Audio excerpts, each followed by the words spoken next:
Hello, everybody, and welcome. My name is Jesse. My pronouns are he and him, and I will be your GM tonight as we play Vow of the Knight-Aspirants, a very exciting PBTA game about young knights coming of age, learning who they are and what they are about, by Alexi Sargent. And here we have our wayward player joining us.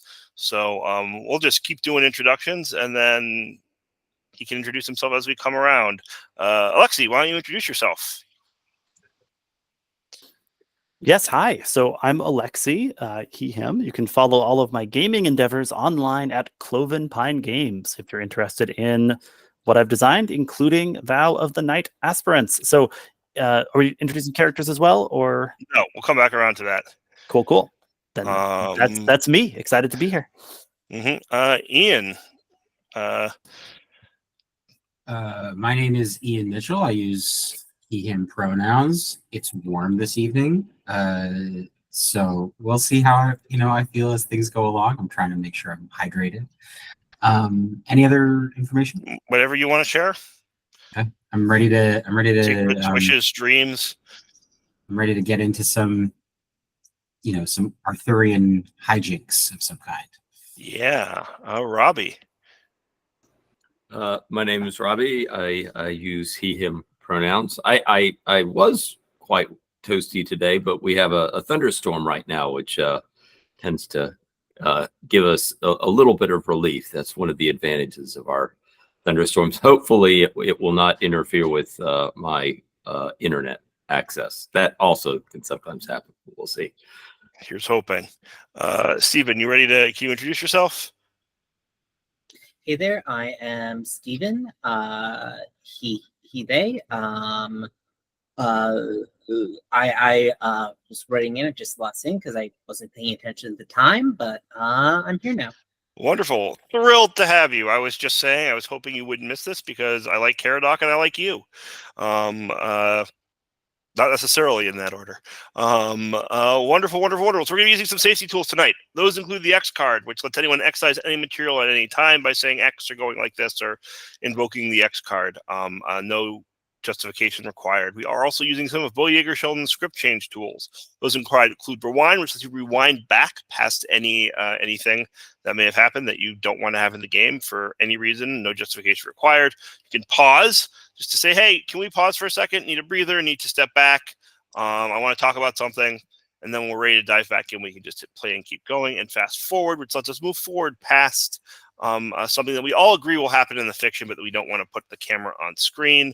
Beloved NPC dies. We don't have to play out a death scene. We could just, let's fast forward through that, and then we'll mourn their loss without playing out their death. And then we are using lines and veils. We have a tab in our character keeper called Safety and Resources. This has a list of lines, which are things which will never appear in our game, and veils, things which can appear in the game but will not be sort of put directly on camera. The example I like to use is in an old movie. You might see a couple kissing and fade to black and cut to them in bed smoking cigarettes, perhaps separate beds, depending on the era the film was shot. Everybody knows what happened, but it was veiled, and so that's how veils work. Anyone have any questions about any of our safety tools? No. All right, wonderful. In that case, let's meet our characters, and we'll just go left to right across the character keeper. It's a brief introduction to who your character is, and maybe where we found them at the end of last session. So Alexi, introduce us to Olwen. Yeah, so I am playing Olwen of Darrow. She is the owl and the plume. Those are the playbooks I picked for her. Comes from a monastery background where she was brought up as a ward of this order of sisters. She was always most interested in staying in the library, reading the most adventurous hagiographies she could find. She's particularly hoping to emulate the warrior maiden Saint Johanna. And so when the time came, when she proved her mettle in using trickery against a band of Seathland raiders attacking her monastery, Olwen got the chance to go out and be a squire, and she is embracing it. She wants to, be worthy of the tales that she has read, and she is, very excited to be here. When we last saw her, she was enthusiastically volunteering to join with some of the other squires on a hunt for a quest for the questing beast, which King Hadithar had encountered. So that's Olwen. Wonderful. Stephen, would you like to introduce us to Caradoc? Yes, I'm playing Caradoc, who uses alternating pronouns.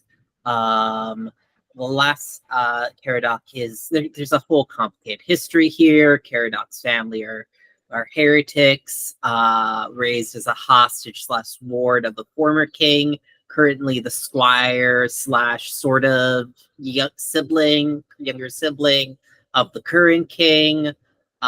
There's a lot going on there. Very nice. Very nice. Cool. Ian, want to tell us about Galen? Sure. Yeah, this is Galen Merchant. Galen is a youth of, 15, 16 years old. He's kind of gangly. I am imagining him with sort of a dorky bowl cut type situation. Galen has a quick and acid wit that I think distracts from a deep well of melancholy and solitude in him, or loneliness, I suppose. He is, as far as a squire or a page or an assistant to a night ghost, he's all right, but his skill with the sword and the lance is, I would say, really surpassed by his talent for and fascination with machines and mechanisms, both material and of the more arcane persuasion. So he has the Jackdaw and the Anvil playbooks. So he is a joker and a crafter. Very, very cool.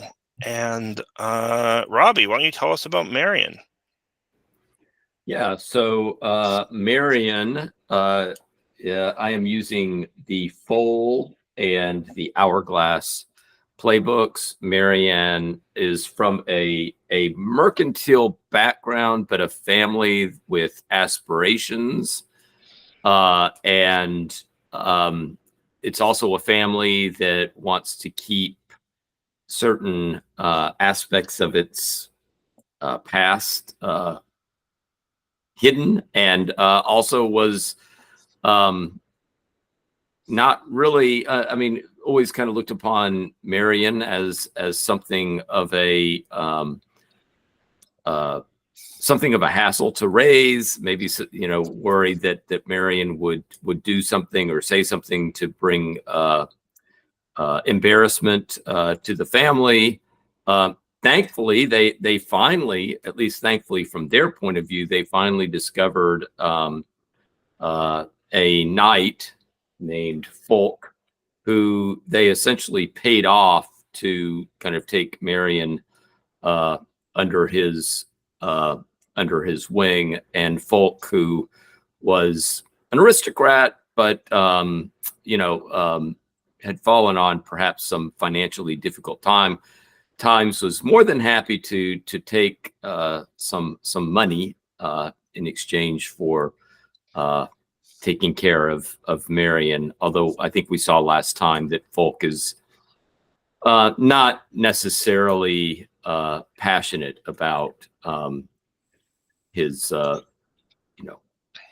duty to raise Marion. It's clearly more of an economic convenience for him. Yeah, fantastic. Excuse me.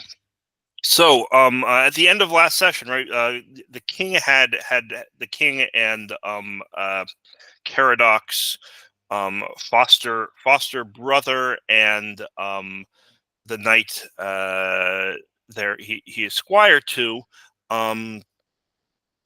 rolled up while you were doing your morning practice, as Olwen said,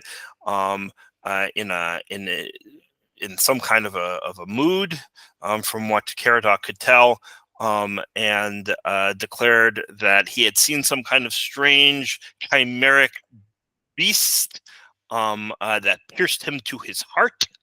And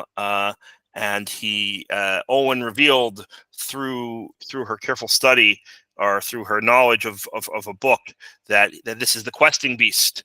Not much is known of this beast. It appears at times that there is always a hunter, and it never. As I don't remember quite how I phrased it then, but it's physically, it is always like, it is arms and legs and heads of different creatures, and in no kind of rhyme or reason or sense, and as it turns, from one side to another, when it turns back to you, it might appear with a different set from a different angle. Very strange creature. And that's what you know of it. And the king wants you all, and it always has a hunter. And the king has asked for volunteers to investigate it. And so I think you the four of you volunteered, although Galen, not quite reluctantly, I don't think, but kind of what's the word I'm looking for here? I was voluntold. Yeah. Yeah, that's fair. But you set yourself up to be able to decline being voluntold, and then you went anyway, right? You did it on your own terms, not right, because you succeeded at that role. And so and so you went, and I think in addition to the four of you, I do think that perhaps these are people, because I think perhaps Falk and Sir Paravir, who we have not seen yet, but who is Olwen's mentor, are being sent with you. And the king tells you, where it was he saw this beast drinking from the river in the forest outside the capital. It's a little bit of a journey out. I would love to hear from each of you, like what's your hunting gear like? What do you look like as you ride out? Is your horse yours or someone else's? How do you, or a loner or something? How do you present yourself? I want to go in reverse character creeper order this time. So Marion, let's start with you. Like, what's your hunting look?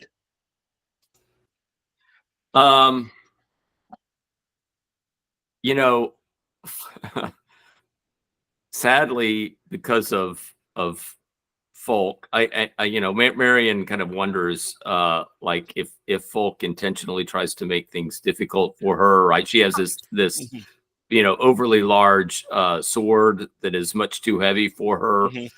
And I think Folk, or Marion's mount, he has chosen a horse that is young, as is only appropriate for the foal, right? That they would get a young horse. Marion thinks that I was given this horse because I'm breaking it in more effectively for Folk, right? I mean, it is, you can ride it, but it's a young, untested horse that Marion, when she goes out on the horse, spends most of her time, just trying to kind of keep the horse relatively or reasonably under control. But it's a task, right? She's always talking to the horse, calming it down, trying to kind of give it some corrections. Yeah, Galen, how about you? Yeah, I think that Galen, you had described this as being very early spring. Yes. And so I think Galen is dressed. It's still chilly in the morning, but by now that you're probably on your way out, it's probably a little warmer now, right? Uh-huh. I think that Galen is dressed warmly, and has a basically like a big satchel, like sort of like a really big messenger bag, like slung over one shoulder and then like across the other hip, like a sash. And this satchel is full of clever things for snaring and trapping. It's full of a length of rope.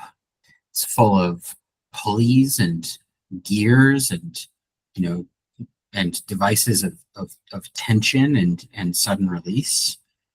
And I think that he is constantly fiddling with some bit of this. He is sort of spinning a bearing in his hand. He is sort of and all of these things are we're in a kind of pre-industrial society here. So all of these things are like hand tooled, which means that there are lots of little imperfections on them that he's like running his fingers over and kind of trying to like smooth out here and there with sandpaper. And I think that he is riding a horse, or honestly maybe even like a mule, named Linchpin, who is sort of like not a charger. This is a beast of burden, and has similarly kind of like lots of saddlebags and panniers and things full of these like clever things. Yeah, and probably some snacks too. I think you can see Sir Paravir like watching you ride this mule, and like with a strange look on his face, where like he's not sure whether to like admire the ingenuity of like having this like beast of burden as your mount, or be kind of like disgusted and disappointed at the sort of impropriety of a knight squire like riding, like not having it aside your horse, right? Like there's like a conflicting impulses you can see on Sir Paravir's face as he watches you ride out with this mule. Sir Paravir, would you like to meet Linchpin? She's quite gentle.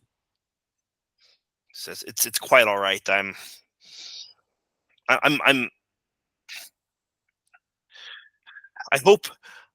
hope it is worth giving up the speed, is what I will say to you, young squire.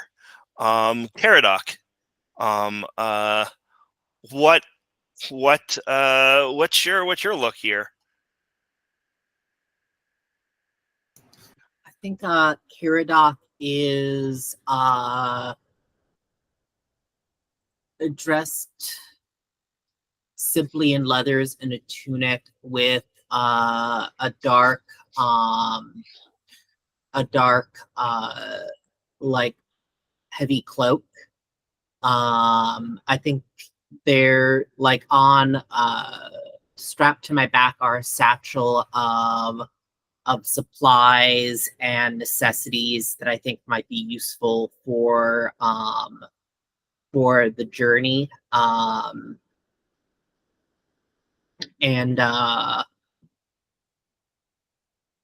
we have a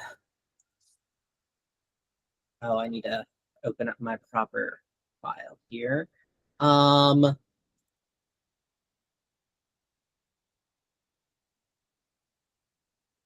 We have Galen traveling with us, so I also brought some bandages for when he'll inevitably injure himself.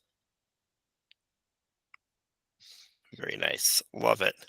And Olwen, what vibes are you taking with you on this hunt? I think we see Olwen riding on a borrowed pony, trying to keep up with Sir Paravir and just kind of like peppering him with questions as we go, right? You know, like, have you ever heard of another knight encountering this beast? And there was something in one of the texts, and she's like, you know, reaching through her saddlebags, which seemed to be mostly filled with books, to like try to hold the reference up for him. There's something in this text about Saint Gilbertus once seeing, you know, a creature of many heads. Could that be? Could that be something? Right. So she's just, you know, got like a pretty much continual stream of inquiries as she's galloping along. Yeah, and he's humoring you 100%. Like he's, you know, I think it doesn't seem like he's taking this all that seriously. The hunt, not just, you know, your questions. And so he answers when he knows an answer. He mostly doesn't.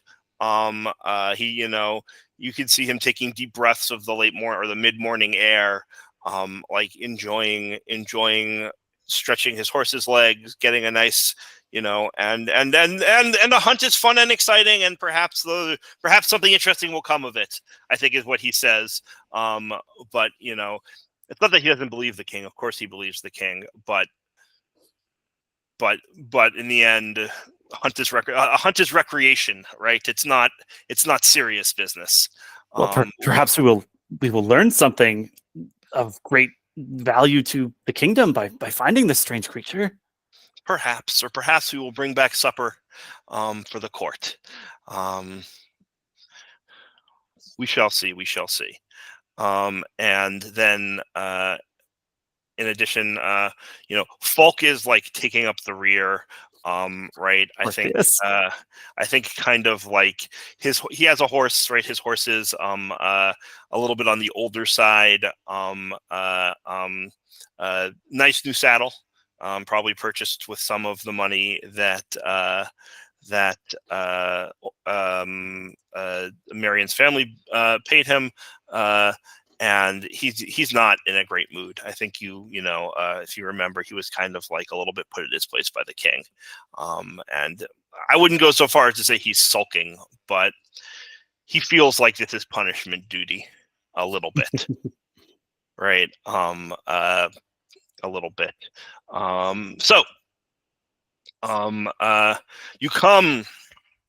This group comes to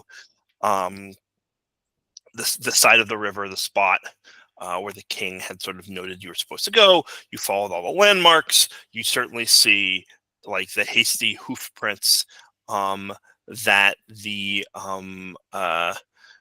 king's destrier left as it galloped away, right back to the city early in the morning.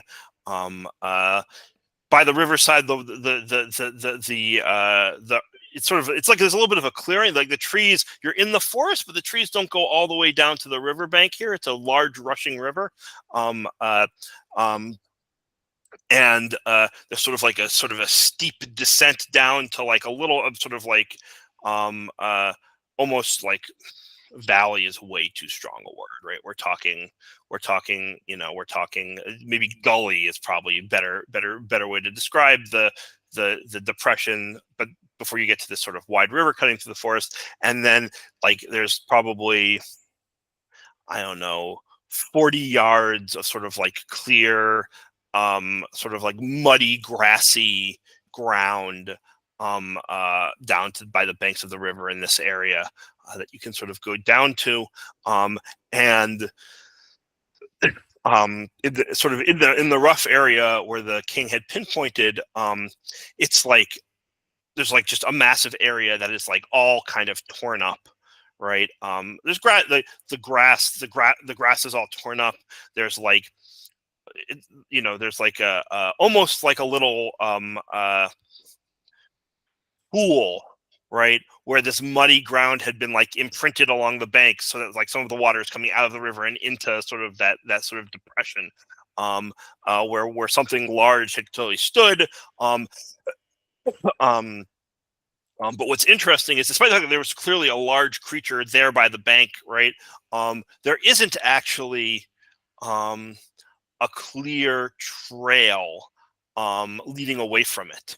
So despite the fact that clearly some large beast was here and you would expect it to sort of leave a trail away from to and from where it had been, and the ground is ripe to have shown it, you don't see an obvious one.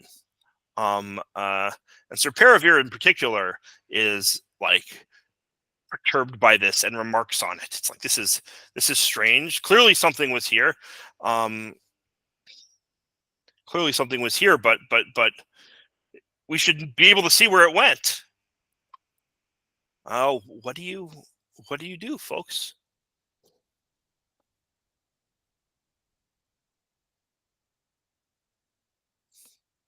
Robbie, you're muted if you're saying something.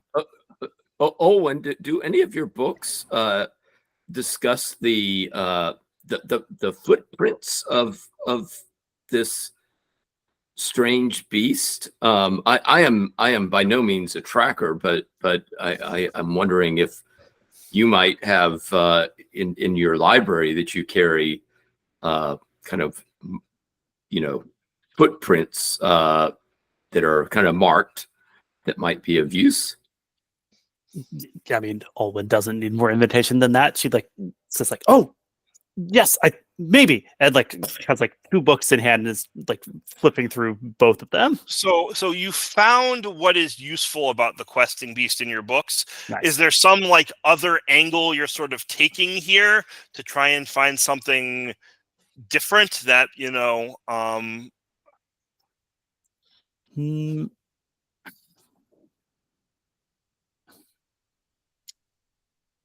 maybe there's, let me put something forward and tell me if this is too much of a stretch. Maybe there's some like philosophical tract she has on the question of, you know, how to track something that is never the same, right? Like it's like a, you know, can you step in the same river twice thing? But she realizes maybe this actually could literally be what we need to know in order to find this creature. Sure, love it. All right, Love it. Right. I mean, I'll roll to see if I get something from it. Yeah. But I think that's exactly sort of right. So like, yeah, you know, like the beast, she found stuff in the bestiary. There's like a hunting manual that gives nothing, but then she's like, but this old text by Saint Dorotheus, perhaps it actually bears on our situation. Flip. Yeah, and the key is that this won't be about the questing beast per se, but it will be about like hunting and searching and give you a hook into to do something like that. Yeah, and like hunting for something that is shifting like the beast is. Like, what would that even look like? So I'll roll with ingenuity here. Give this a try. Sorry, let me open the dice roller here.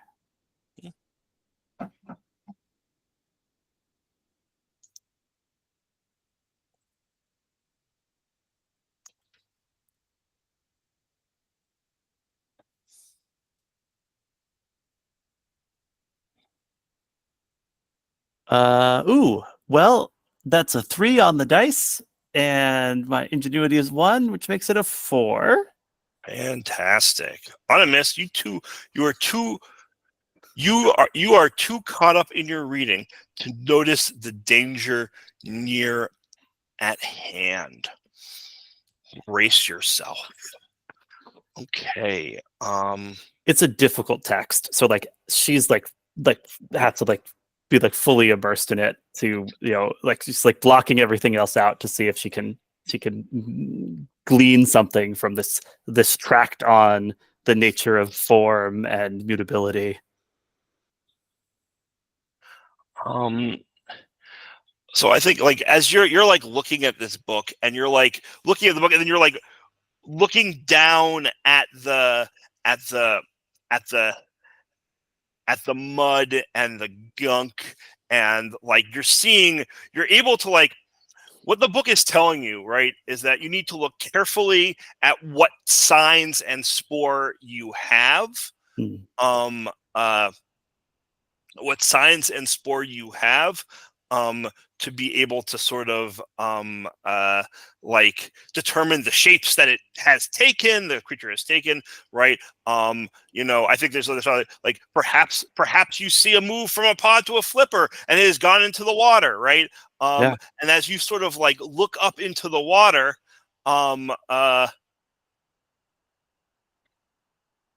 you fall in the river. Oh no! And the swift current, thankfully you're in leathers and not armor, so you're not immediately pulled to the bottom of the river. But as I said, this is a wide, broad river. It has a swift current. Nice. And Olwen is getting swiftly pulled away down the river. Does anyone do anything? Olwen is like holding the book way up high to try and preserve its precious pages from the water. Mm-hmm. Well, I could ask if Olwen would like my help. I mean, I do have my move as the hourglass to turn back the clock if that is something that Olwen would want.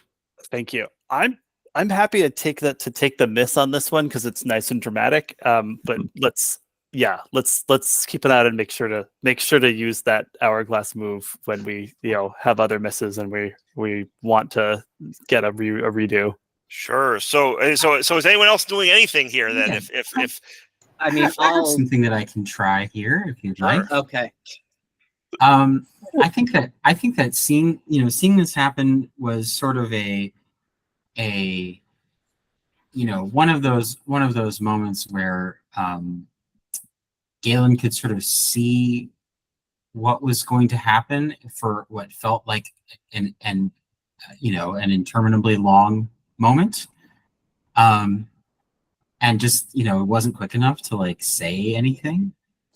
Probably Olwen was reading aloud, and Galen didn't want to like interrupt or something. It's Saint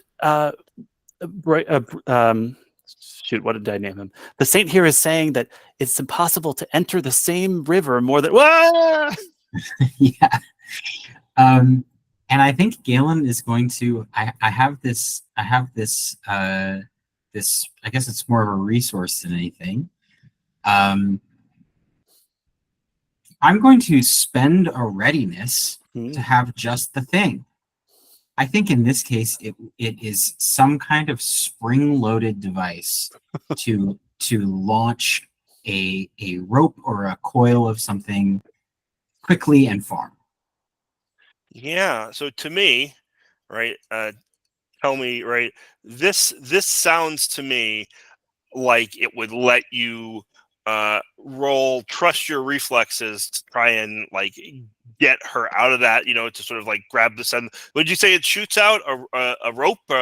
Yeah, it's a sort of like a tension loaded, a way to sort of launch a rope quickly. Yeah, I'm basically gonna try to fish her out of the river with, or get a life preserver to her very quickly. Yeah, so I think this lets you roll trust your reflexes with ingenuity rather than valor, right? You built this thing, it's your brain.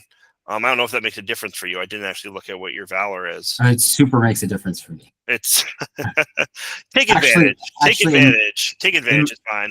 In my case, it's the same, but I kind of like the idea of it. All right. If I had been more valorous, I would have just said, "Olwen, you're going to fall in the river." Fair. I was gonna say if you prefer to take advantage, you could take advantage. I'm okay with that. Well, I think that if anything, this is a nice opportunity for me to get to show off the benefits of my tricks and devices. Sure. So Sure. I'm not saying I let you fall in, but wait, hang on a second. yeah. So I'll roll with ingenuity here. Okay. This is fishing for Olwen.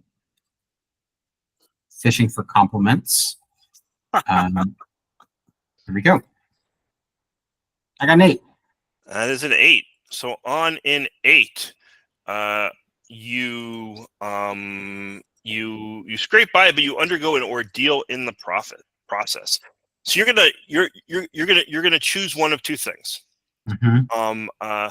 Stumble, grit your teeth and press on. You hold your ground but mark a tarnish. In which case, right? I think this is just like it turns out, right, that like the thing worked, but like not in the way you wanted to, and you had to like very quickly like make a quick adjustment to but you managed to pull it out. That's what but you mark a target for the process. Or stumble, hesitate, or flinch, giving the opposition an opportunity. And I think what that means in this case is it does is that basically you can the rope gets to her, but but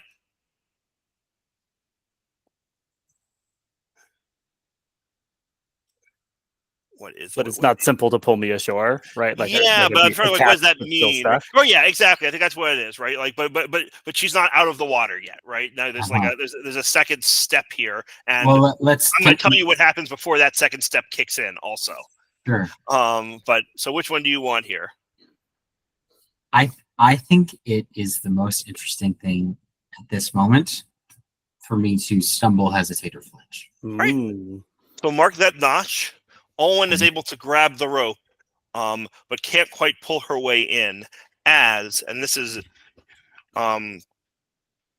you hear the sound of a hunting horn. Only better than, so it sounds like the clarion call of a hunting horn. My half-assed elephant trumpeting. The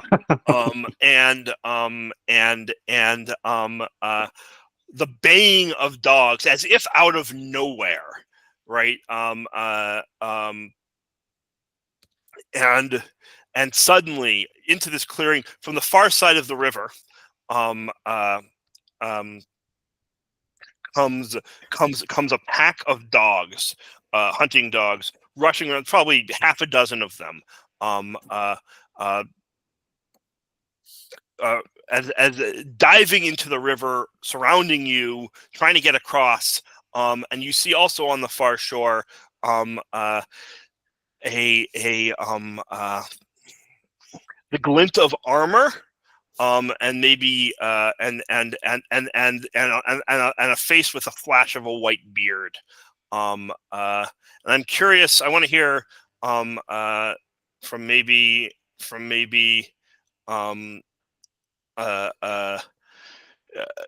Paradoc. What do you think you're doing here?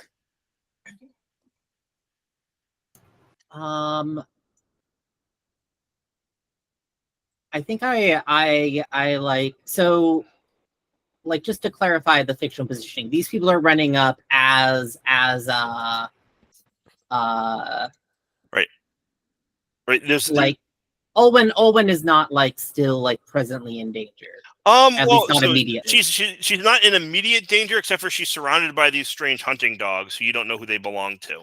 I'm not being swept away down the river anymore. Down the river, dogs don't like. The dogs definitely are like starting to sniff you. No one's being aggressive. They're not overtly aggressive, but you don't know like what this person on the other side of the river is gonna pull. I guess yes. Just for the picture here, I think she's doing like a one-handed doggy paddle with like a book clutched in her teeth and like the other hand holding onto the rope. So she's like maintaining roughly where she is in the river, but like looking around nervously at these dogs that have suddenly appeared. The main thing the dogs are doing are making it very hard for you to be pulled in, right? Are making it difficult for you to be pulled in because their bodies are just in the way, right? They'll get tangled with the rope, they'll get tangled with you, right? That's sort of the main.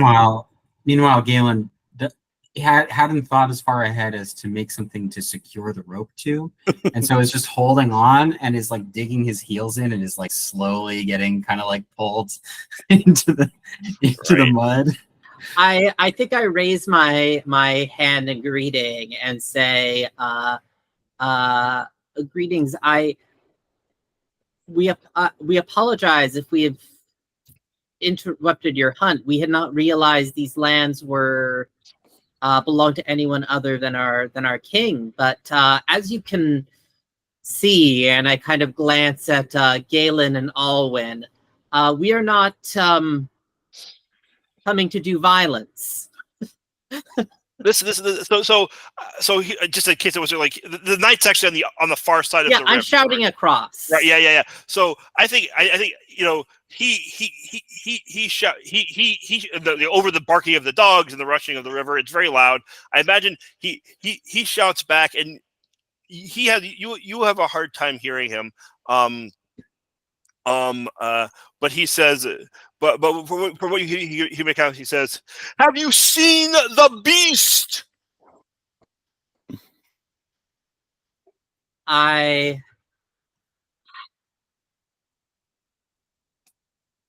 have not, but it appears we search for the same creature. Do you know of a crossing that we could meet you on, and we can tell you, and we can exchange information? Where did it go?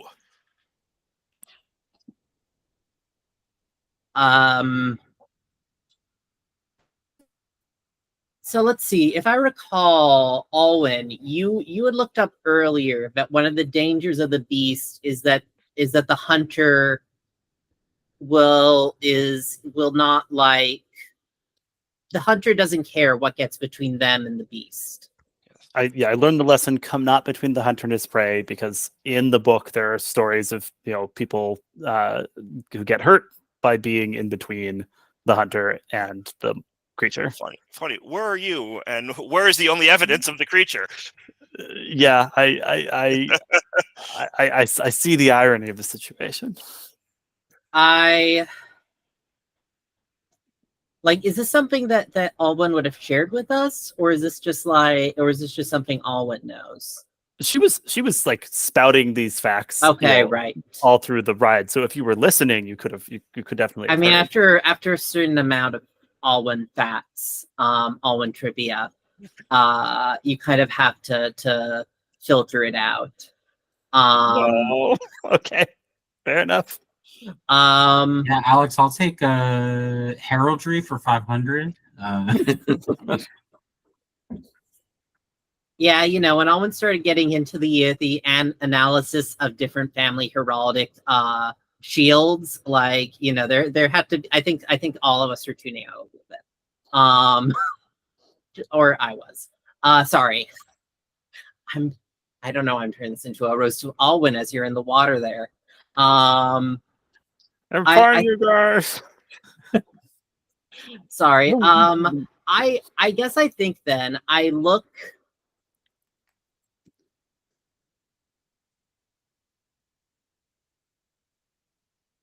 between the knight and Alwyn, and I point and I say, the beast, we encountered the beast some leagues distance in that direction. Although it has been some time since it was sighted. And I point in a direction we definitely did not come from, but. So you're lying? I mean, it seems like you implied that we shouldn't be trust anyone hunting the beast. That's what I'm going with. Yeah. I think again, it's hard to read. I can't say anything in character because I'm busy not drowning. It's hard. It's hard to read this knight's face, right? Because they're across the river and they've got their helmet on, and but you sort of see them turning their head, right? And in particular, right, they look across at Sir Paravir and Sir Fulk, right, and sort of see them, in knightly hunting garb, right, and you could see like there's like a thought: do I trust this kid or not? And then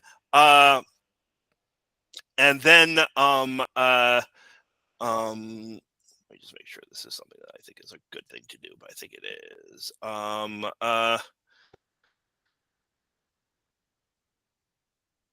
Yeah, I think they just the hounds that way, right?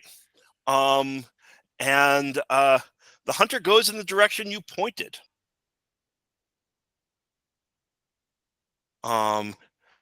And you hear Sir Parse start to shout, "Whoa, whoa, whoa! No, that we don't." Um, uh, but over the baying of the hounds, this person can't hear it, and they go the direction you said. And let's take our first break there. And come back in 10. When you are going to get a dressing down from Sir Parvel. Sure. Yeah. um.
Hey there.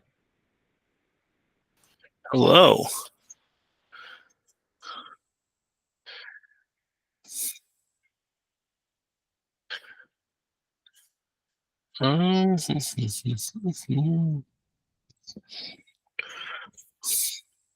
We just had a new cat move into our house, and Fun. she and the dog are starting to get used to each other.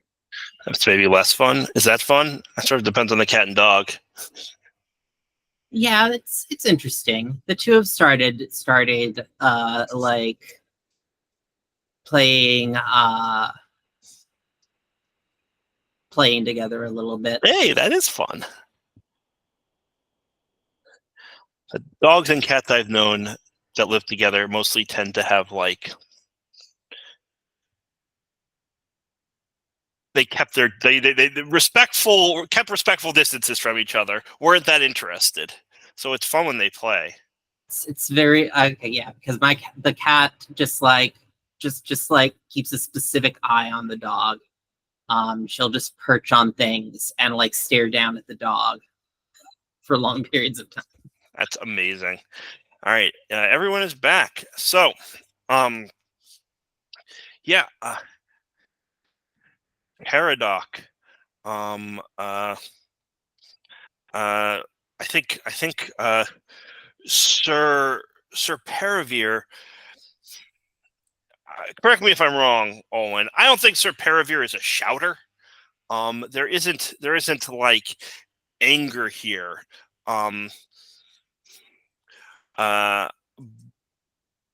But I think Sir Paravir starts to give you a sort of tight-jawed lecture.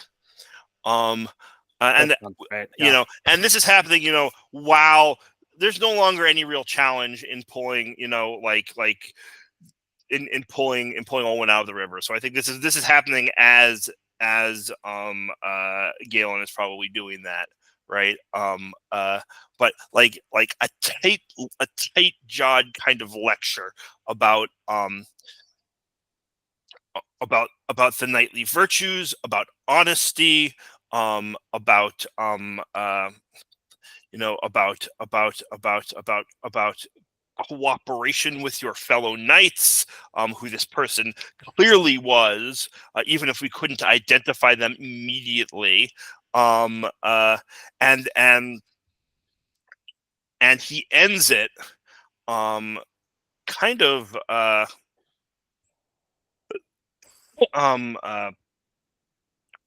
of he ends it kind of with this like looking you directly in the eyes, and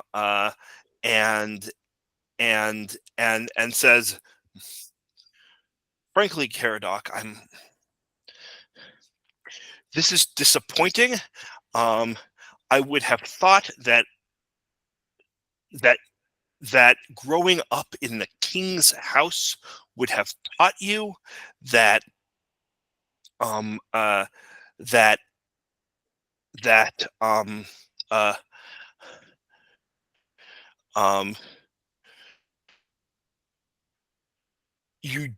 that you don't have to, that you can be more than where you came from.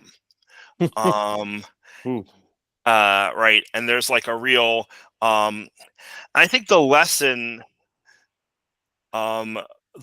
here, right, is something like maybe it's just you could be more than where you came from, but like there's right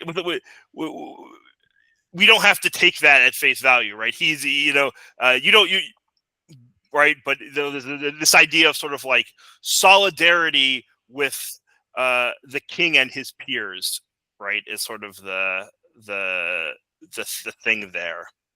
So that's a lesson he's there's trying definitely to. a like parentheses derogatory after Yeah, where you came from, though. exactly.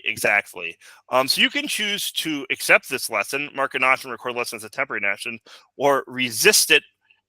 You roll without try to resist it by rolling without a stat.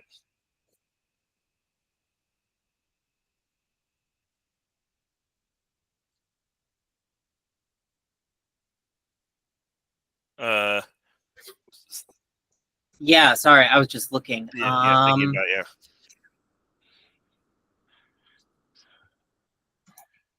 I think I'll mark that. I think mm,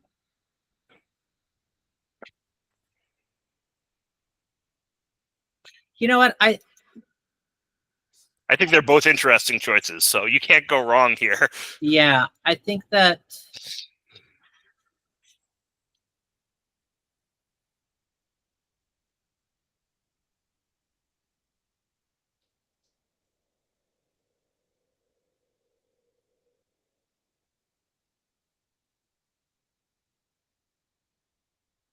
I know that I can be more than where I came from, but it's because of where I'm from that I know the dangers of this world are many.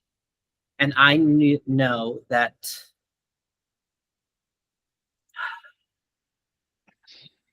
from what Alwyn has said, whatever else hunts the questing beast is no ally of ours, but only to his own.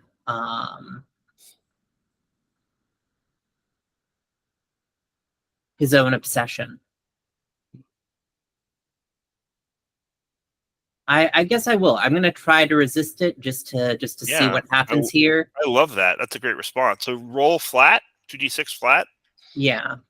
And let's see, where's the, is it over in safety?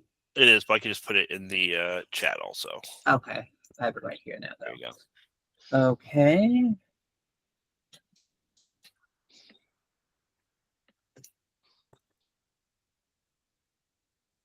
Okay, that's a 6. That is a 6. When you resist the lesson being imparted, roll without a stat. On a myth, their words overcome your resistance. Mark a tarnish and record their lesson as a temporary lesson. I guess Marion can offer you help if that's a thing you're interested in having offered to you. But also maybe you want to mark a tarnish and record their lesson as a temporary lesson. Tell the GM how they got past your defenses. I'm fine marking the tarnish. I just need to I'll mark shame. Oh, that's good. I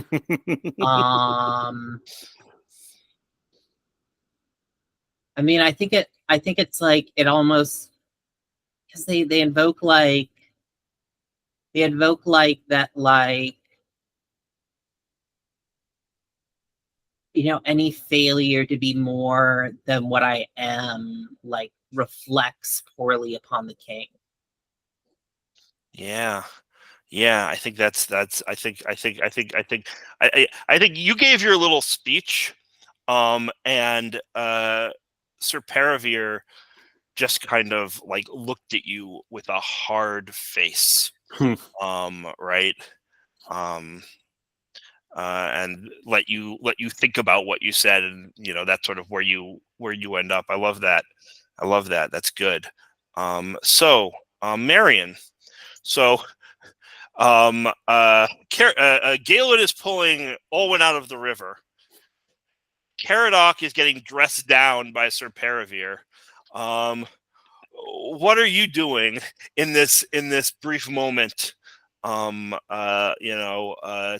try and figure out where the questing piece might have gone. Yeah, I was thinking that maybe while this is happening, Folk, who had been bringing up the rear, had taken Marion aside, and I think Folk is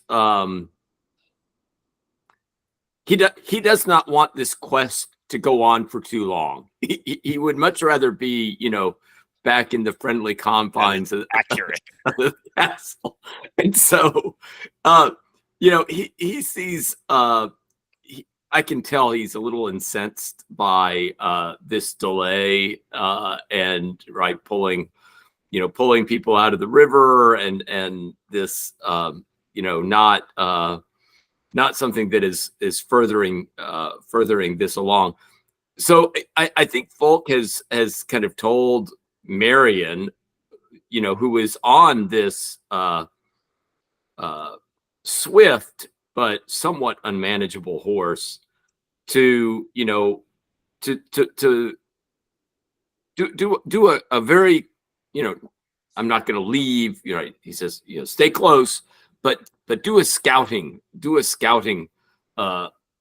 run while things are getting sorted out here. And so I think Marion is close by, but just kind of assessing the area a little bit more fully while the rest are getting themselves dried out from the river episode.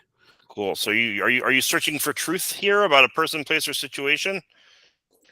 I guess I am. I mean, I think Marion is thinks that there must be something to this questing beast. I mean, we've seen, right, the area, and now we've run into somebody else who is right on the trail of this beast, apparently. So yeah, I think Marion is trying to kind of assess whether in fact there might be something in this area.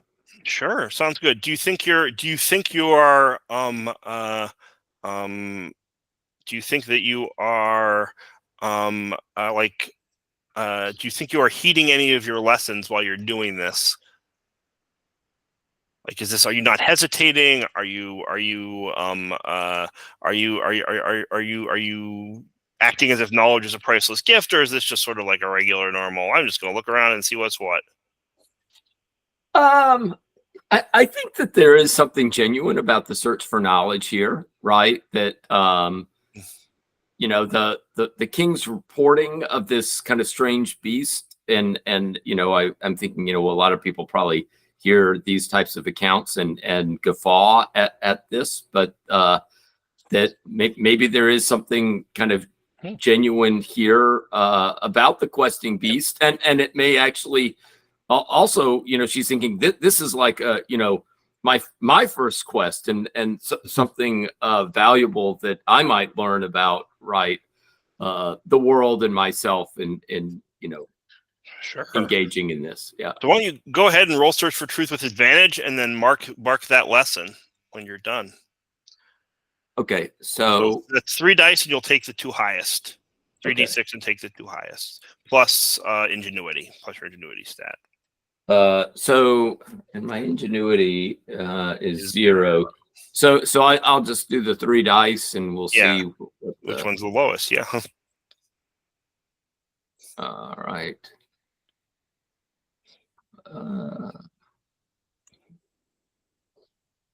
And that is a 11. That's pretty good. That gets you Nice. 2 questions from the list. Okay, and I marked that lesson, correct? Because you can't. Yeah, and use you mark that lesson, right? Right. So you unmark it at the end of when you do stuff with it. Right. I think. Okay, so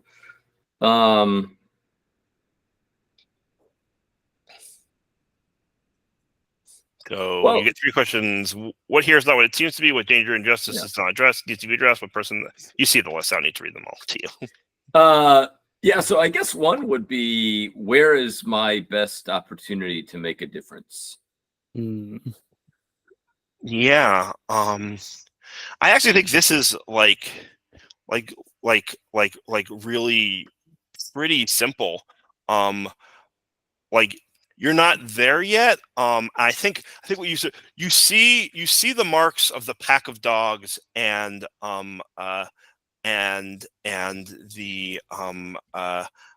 you hear the horn sounding, and the dogs bark, and you see where they've gone through like a really tight area of the forest in one direction, right?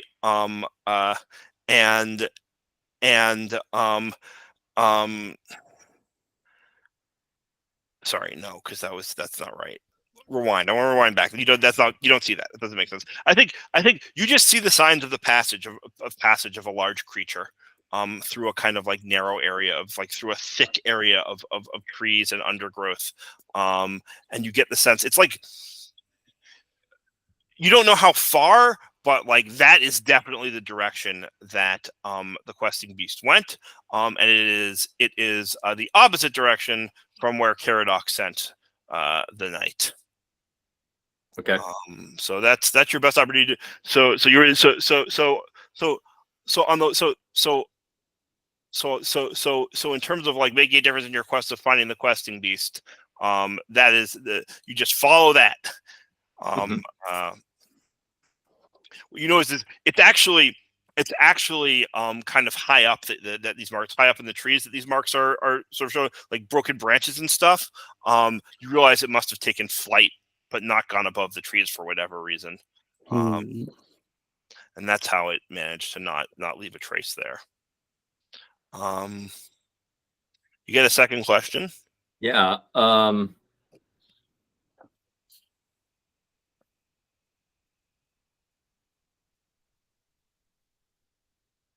Let's see.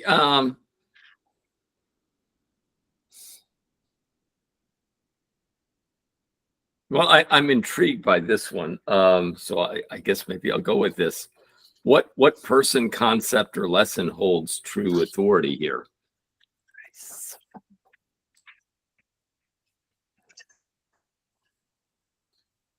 So from the other direction, the opposite direction, the direction that Caradoc, and I actually think chronologically Caradoc went, or Caradoc sent the knight, right? The hunter. You suddenly, as you're looking at the mark of the passage of the beast, you hear the sound of the hunting horns. You hear the baying of the hounds. And you hear what sounds like a human scream. And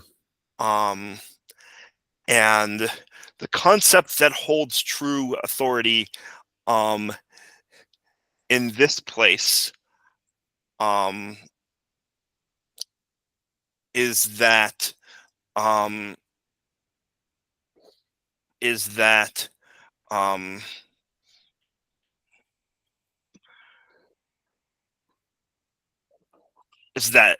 it's that a predator only knows how to do one, and maybe this is also a lesson, right?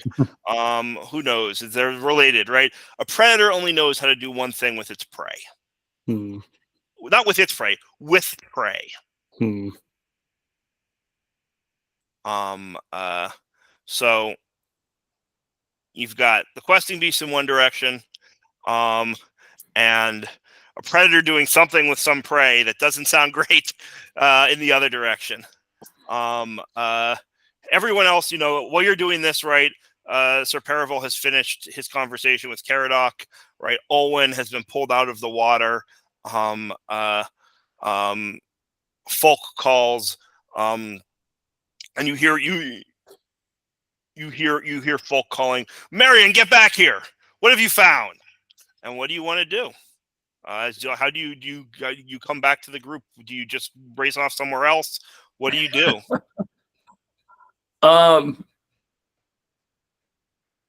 Yeah, I quite a dilemma here, right? Literally two different directions.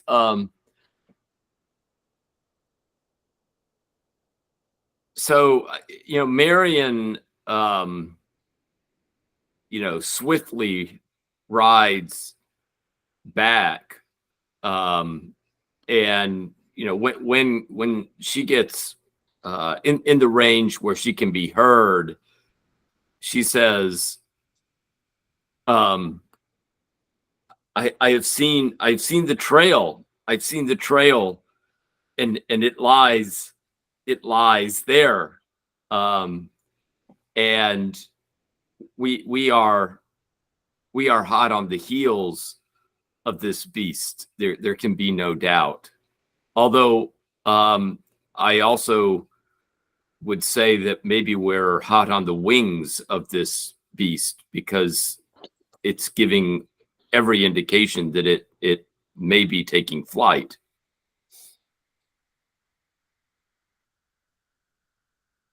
And she's she then kind of turns her horse and kind of heads in that direction, and then stops and looks back to see, what the others are doing. But she's clearly, kind of, heading in that direction, with a few hesitations, looking back at the group.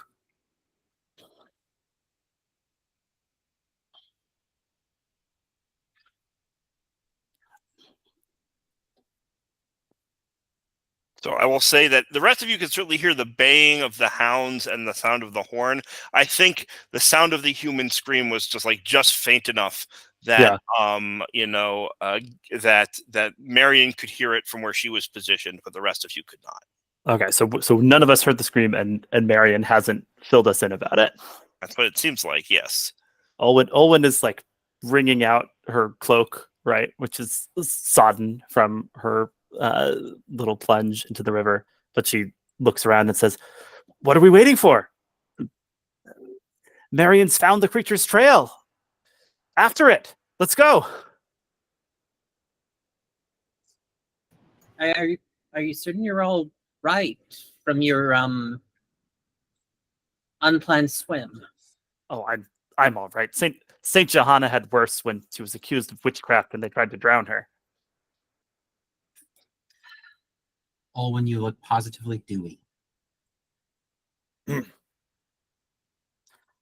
think Saint Johanna also ended up dead, and I just want to make sure that you don't end the same way, Alwyn. I mean, we all end up dead eventually.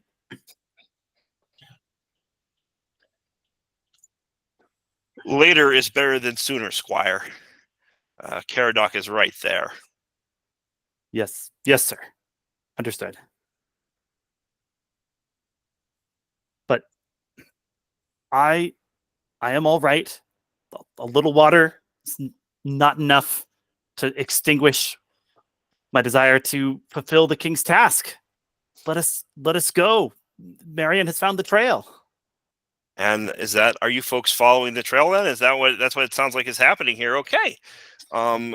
So you follow the trail, and the sound of the baying fades behind you. The hounds baying into the distance.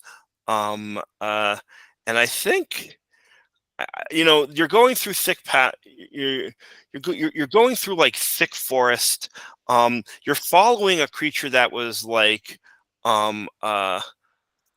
flying and could probably occasionally get above the trees. Sometimes you see the trail comes down to the ground, and it's like it's traceable, but like it's hard to get your horses through. The mule with all that stuff on it, like picking through it is yep. Feel free to take heart for the things that you get heart for. And I think what you're doing here is forging a path. So who wants to roll this? And if anyone wants to lend aid on the roll, you can spend heart to do that. Is it just one heart to do it? One heart for +1 to the roll. Okay. It's after they've rolled, I guess. So maybe we'll see where the roll is at before we. Sure. So who wants to forge a pass here? You're rolling perseverance if we want to try and maximize odds. If we're metagaming this, Caradoc should be the one to roll, because Caradoc has, I believe. Oh yeah, I was Caradoc 2 would more otherwise perseverance have than anyone else. because I wasn't has. certain, because I guess like fictionally what I was planning anyway is that if Alwyn did just run out ahead, Caradoc would at the very least aid by just grabbing her before she wandered into anything dangerous. But no, I guess what we see is Alwyn runs off, Caradoc grabs you and tells you to go get onto your horse, and Caradoc takes the lead. Yeah, so go ahead and roll plus perseverance. Saints are rarely trackers, I say as you walk off. Well, what about, and she's about to cite an example, but then pauses, since it seems like Caradoc is actually trying to pay attention to the trail now. Yeah. Let's see what I get here. That That's a is 12. 12. Beautiful. Love it. Love to see it. Love to see it. Yeah. So fortune smiles on you. Ask me what unexpected opportunity you discover. Um uh so you find, I mean, first of all, the expected thing is you break through into a clearing. Um uh and you find it's hard to wrap your, I think Paradox sees this first. I'd love to actually, I want to ask you a question about your upbringing before you were fostered, this heretical group that your family was a part of. Like what like what was, in what way did their practice, belief, however you want to frame it, um like most sharply diverge from um uh the faith of the Cathedral of Saint Eudocia. And we haven't really established what the faith of the Cathedral of Saint Eudocia is. So you're welcome. You're establishing sort of both things at the same time here. Both what the both what how you are different, and what the mainstream belief in the kingdom is, or the official belief in the kingdom is anyway. The established, that's the word for when there's a official religion, the established belief of the cathedral.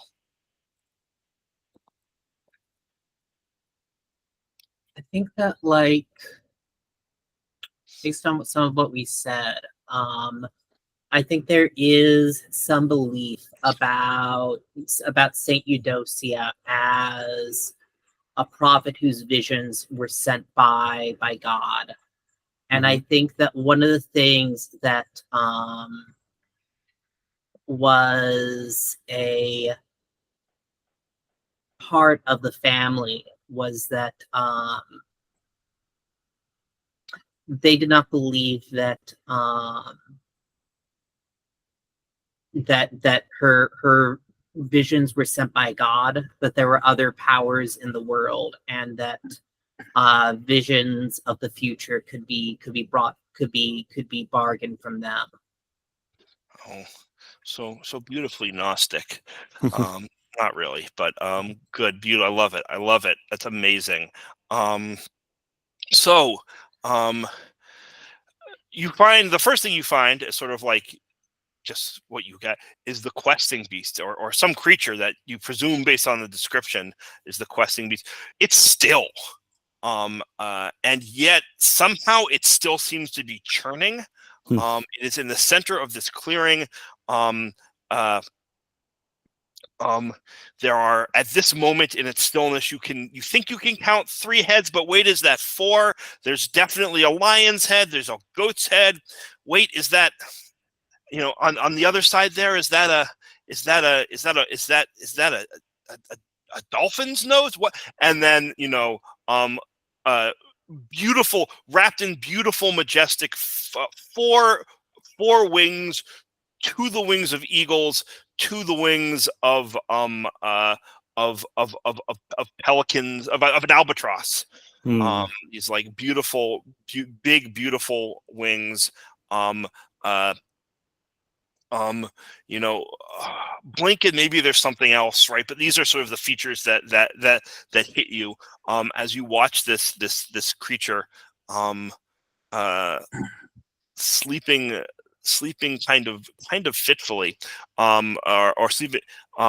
It hasn't noticed you, and then in addition, right, this right,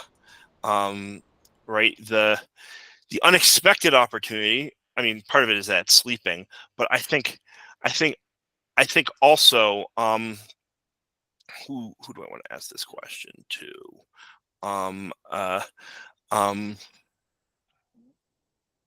We said visions can come from other powers.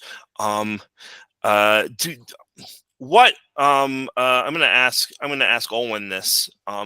What is like the most prominent and obvious symbol of Saint Eudocia, specifically like that harkens to the divinity of her visions?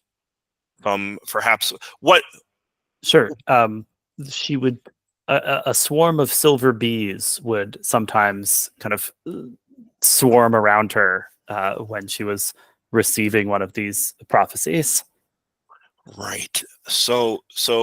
Um, so, and not surrounding the beast, but sort of hovering above its the hovering above specifically the the area where it's sort of three heads. Was that four? Wait, no, it's two. Um, uh, is a swarm of um, tarnished silver bees. Ooh. Is what is what you see when you first emerge, all of you, out of the thicket. And Folk immediately gestures everybody to quiet as you come out and see the sleeping beast. And I think I'm curious, Galen, what's your initial reaction?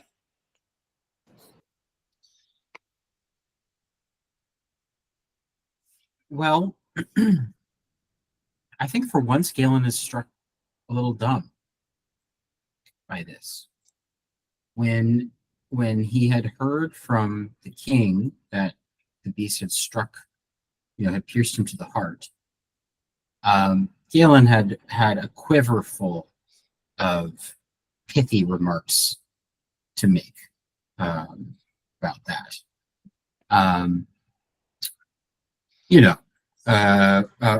Remarks regarding the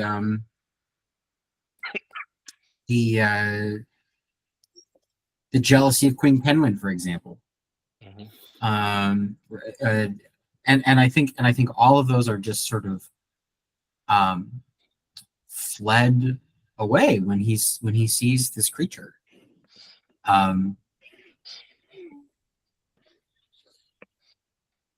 In order for him to make fun of something, he has to know what it is. And it's not really sure that this thing is anything for very long. I think that he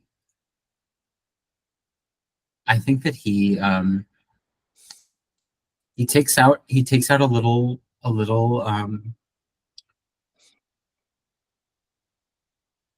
like a piece of vellum and begins to sketch quietly.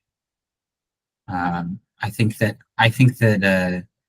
Eleanor of Jovian Hill would like to know about this creature. Yeah, are you trying to? Is like something you're trying to accomplish here, or are you just? I think at the moment he is content to sort of stay at the edge of the clearing. Actually, you know what? Hold on one second. Where is it? I actually think, right, that as you are sketching, okay, there and trying to like get down this strange like physique of this amorphous creature, and not succeeding terribly well, right, in terms of like getting literally, getting it down, because the harder you look, the less the less it stays. Sure, Galen is a fair draftsman, but like most of the things the wings are just gone now, right? You were like, look at there aren't wings to sketch anymore, right? Instead, there are spiny protrusions, right? And then it's just tufts of fur. But you think you think out of this, out of all of this, right?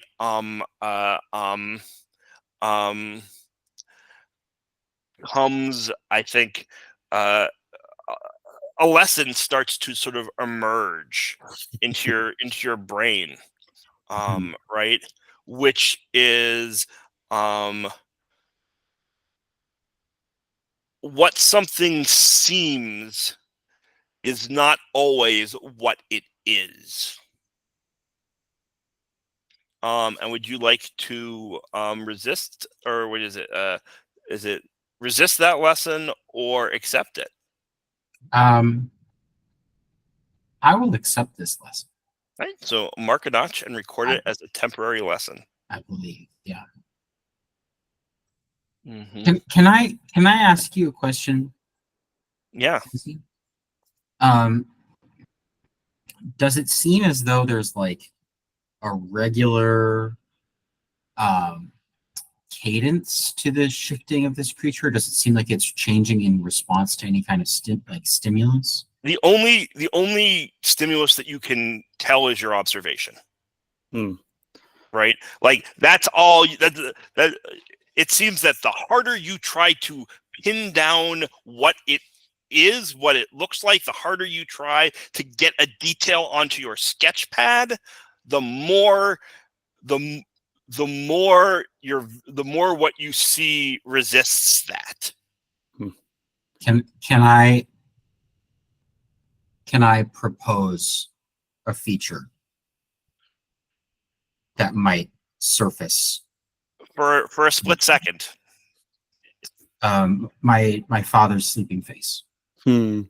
Sure. Just a brief moment, your father's sleeping face appears, and then it's gone. Meanwhile, while all of you see the same thing. Yeah. Right. None of you are, I think, giving it quite the attention Galen is, which is why the lesson is being imparted to him.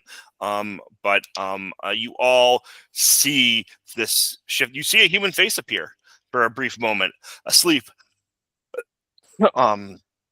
Before submerging, and I, opening this up now to everybody here. What would you like to do? I've sidled up to Galen. Galen. When? In your back, in your pack, do you have a glass jar with a lid? Oh, do I have a glass jar with? Have you met me before? I thought you might, because you've got all sorts. What size of glass jar with a lid would you like, Olwen? A medium one, and if the lid has holes, that would be best. Okay, it's medium small or medium large? There's Medium. 4 sizes. Medium large. We can make the holes. You're gonna owe me a jar lid. Okay, it's a deal. Okay. Little quick little secret handshake. Yeah, and I'm pulling out a glass jar with a lid. It's maybe a little bit cloudy glass because I think Galen blew this himself. Nice. And he is handing it to you, and I think he says, "This, just this is a rough draft. You don't have to be precious with this one." It's perfect, Galen. Thank you. It's not, or I wouldn't be giving it to you. But go on. She's once she's got this, she's gonna take like a cautious step forward, and she's keeping her eyes mostly not on the beast, but on those bees that are kind of hovering near it. Okay. Are they flying in a specific pattern, or does it just look like a kind of random nimbus of? It's. I mean, I don't know anything about bees. They're whatever pattern bees normally fly in when they sort of do that like kind of swarmy thing. Yeah. that pattern. The fact that they're staying in one place is probably unusual, right? They're usually moving when they do this. Yeah. But without, there's no, if they're not, yeah. I think I'm going to spend some heart here. Yeah. If that seems okay to people, because I have this ability, right? Spend 3 heart to declaim a story with enough force to reshape the environment, and I'm gonna give that a go. Okay, so I do need to tell you the consequences here, right? Okay. Which is, if you are declaiming a story with force, you are going to wake up the beast. That will happen. There is just no way to avoid it. That seems fair. Yeah, it does say declaim. Are people cool with me going for this, given that we're here to have an exciting adventure, and Sure, go ahead. yeah. All right, let me give this a go. So I think, yeah, Olwen says, the stories say the bees would appear and surround Saint Eudosia when the Lord sent her visions of prophecy, messages for the people of Castany. If the bees have come again, maybe they have a message for us, perhaps even a message for our king. Oh, bees, I will be your friend and protector. If you will come with me, I will bring you to the throne of Castany so that your truth can be revealed. Please. And she holds out the open jar towards the crown of bees, and I will spend the heart to have bees fly into prophecy bees fly into my jar. Well, tarnished prophecy bees. Tarnished sure. So the moment you start speaking, yeah. The beast is off and running, back in the direction towards where you came, where you left the knight and the hounds. And I'm gonna be asking Marion and Caradoc in a second if they want to do anything about that as in the moment that it happens. Right. So you're not like, but in the meantime, right, and a good chunk of the bees go with it. Yeah. As it sprouts for what could be the rear legs of a hare and the front legs of a hart, and it's right explodes away. But 3 or 4 of those bees stop as you start speaking and listen and fly into the jar. So you got 4 tarnished silver bees buzzing in your jar. Marion. It's great. I give jar a kiss as I put the lid on it. Yeah. Marion, Caradoc, you watch as this beast awakens as Olwen starts declaiming her story and bursts, like it's literally running right past you, right? Because it's coming back in the direction that you went. What would you like to do?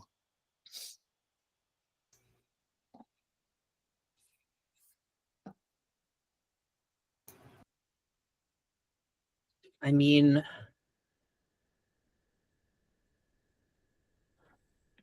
I wouldn't suggest this to anyone other than you, Galen, but if I ride along it on my horse, would you be able to jump onto its back?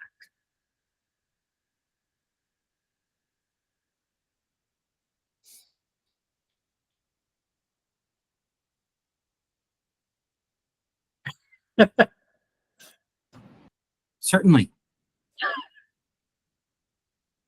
Okay.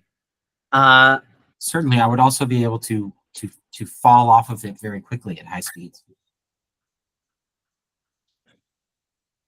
So, but for you, Caradoc, I will do my best. So I think the way it sounds like you're doing this kind of together, right? Yeah. So one of you, I don't think it matters particularly which one. There's like a real concerted effort here. One of you is going to roll trust your reflexes, and then I think the other one, if it's like a edge case roll, will lend aid. Right, and then depending upon Galen, once you end up on top of this thing, there may be other stuff to have happen. You may be doing battle with it. Maybe. The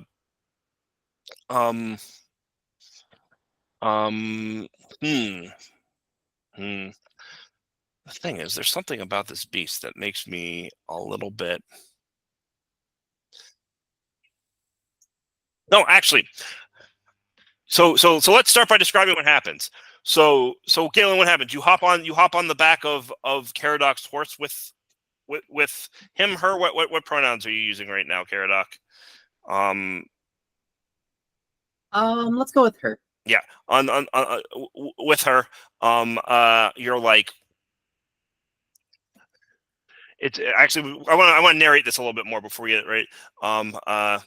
The two of you are racing. You can't quite keep up with it, but because of like the fact that all of this happens so fast, and like there's it's coming towards you at first, you get you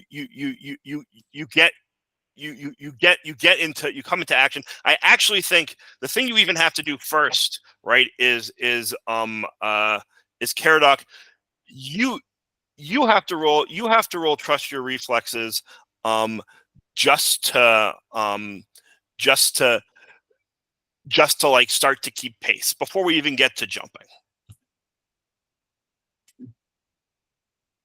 And that is plus valor.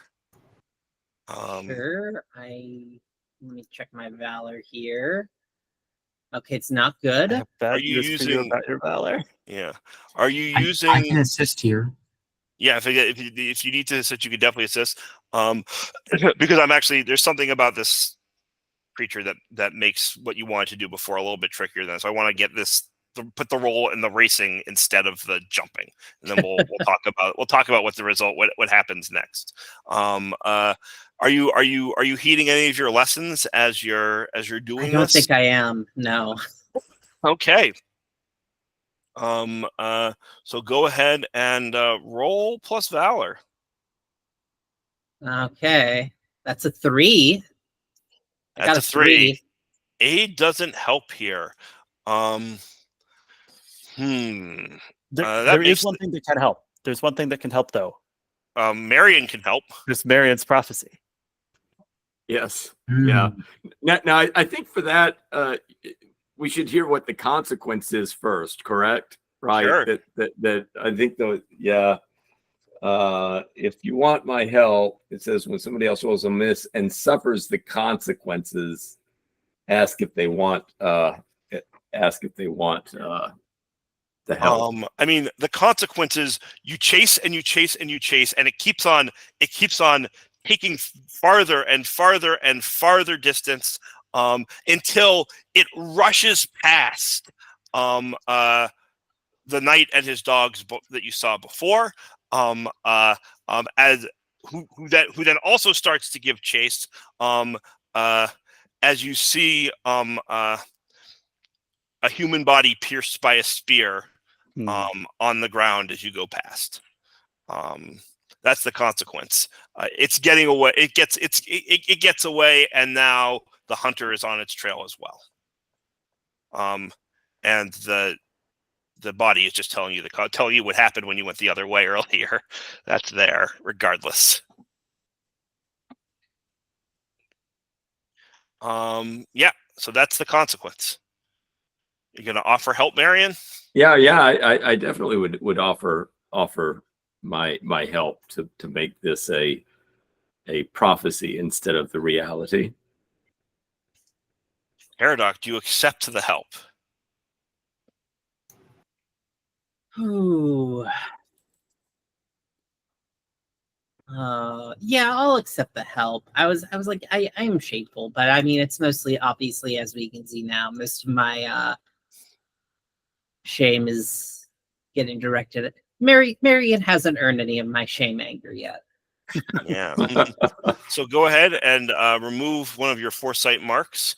And you can re-roll that roll, and a miss turns into a 7 to 9. Should you miss? Okay, so I re-roll it. But Yeah, then you re-roll it, okay. and you can't get lower than a 7. Okay, that's another 3. Well, Well, good thing you can't get lower than a 7. a 7, I yeah. know. Yeah. So here's Amazing. here's what happens instead. Um, uh, you scrape by, but you undergo an ordeal. So you're crazy. You are keeping pace. You can suffer an ordeal. So you grit your teeth and press on. You hold your ground, but mark a tarnish. Um, uh, you can stumble, hesitate, or flinch, giving the opposition an opportunity and mark a notch. And I think the opportunity you would be giving the the beast is just like a moment to take to the air. So it's still in sight, but like it's just not, you know, like you have to figure out a new strategy because just running after it's not gonna cut it here. I'll mark a folly. This has folly written all over it. Mark a tarnish, yeah. Oh, while you follow is the tarnish you're gonna mark. Yeah. Amazing. Yeah. So there you are. Yeah, you're behind it. You're keeping pace with it. Um, uh, and I imagine everyone else is sort of like right behind you at this point. But you and Galen are up there. And Galen, I'm going to ask what you want to do in a second. But let's take our second break now. Let's come back at 6 after.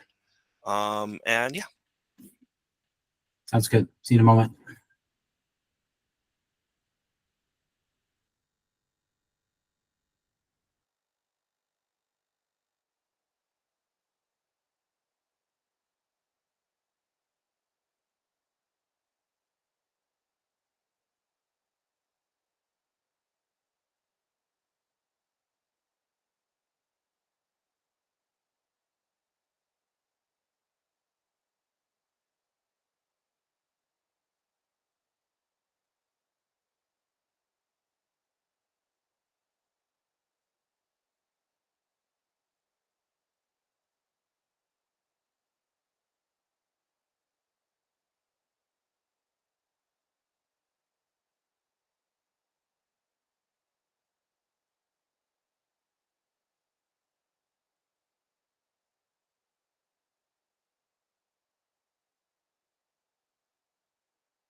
How's it going, boys?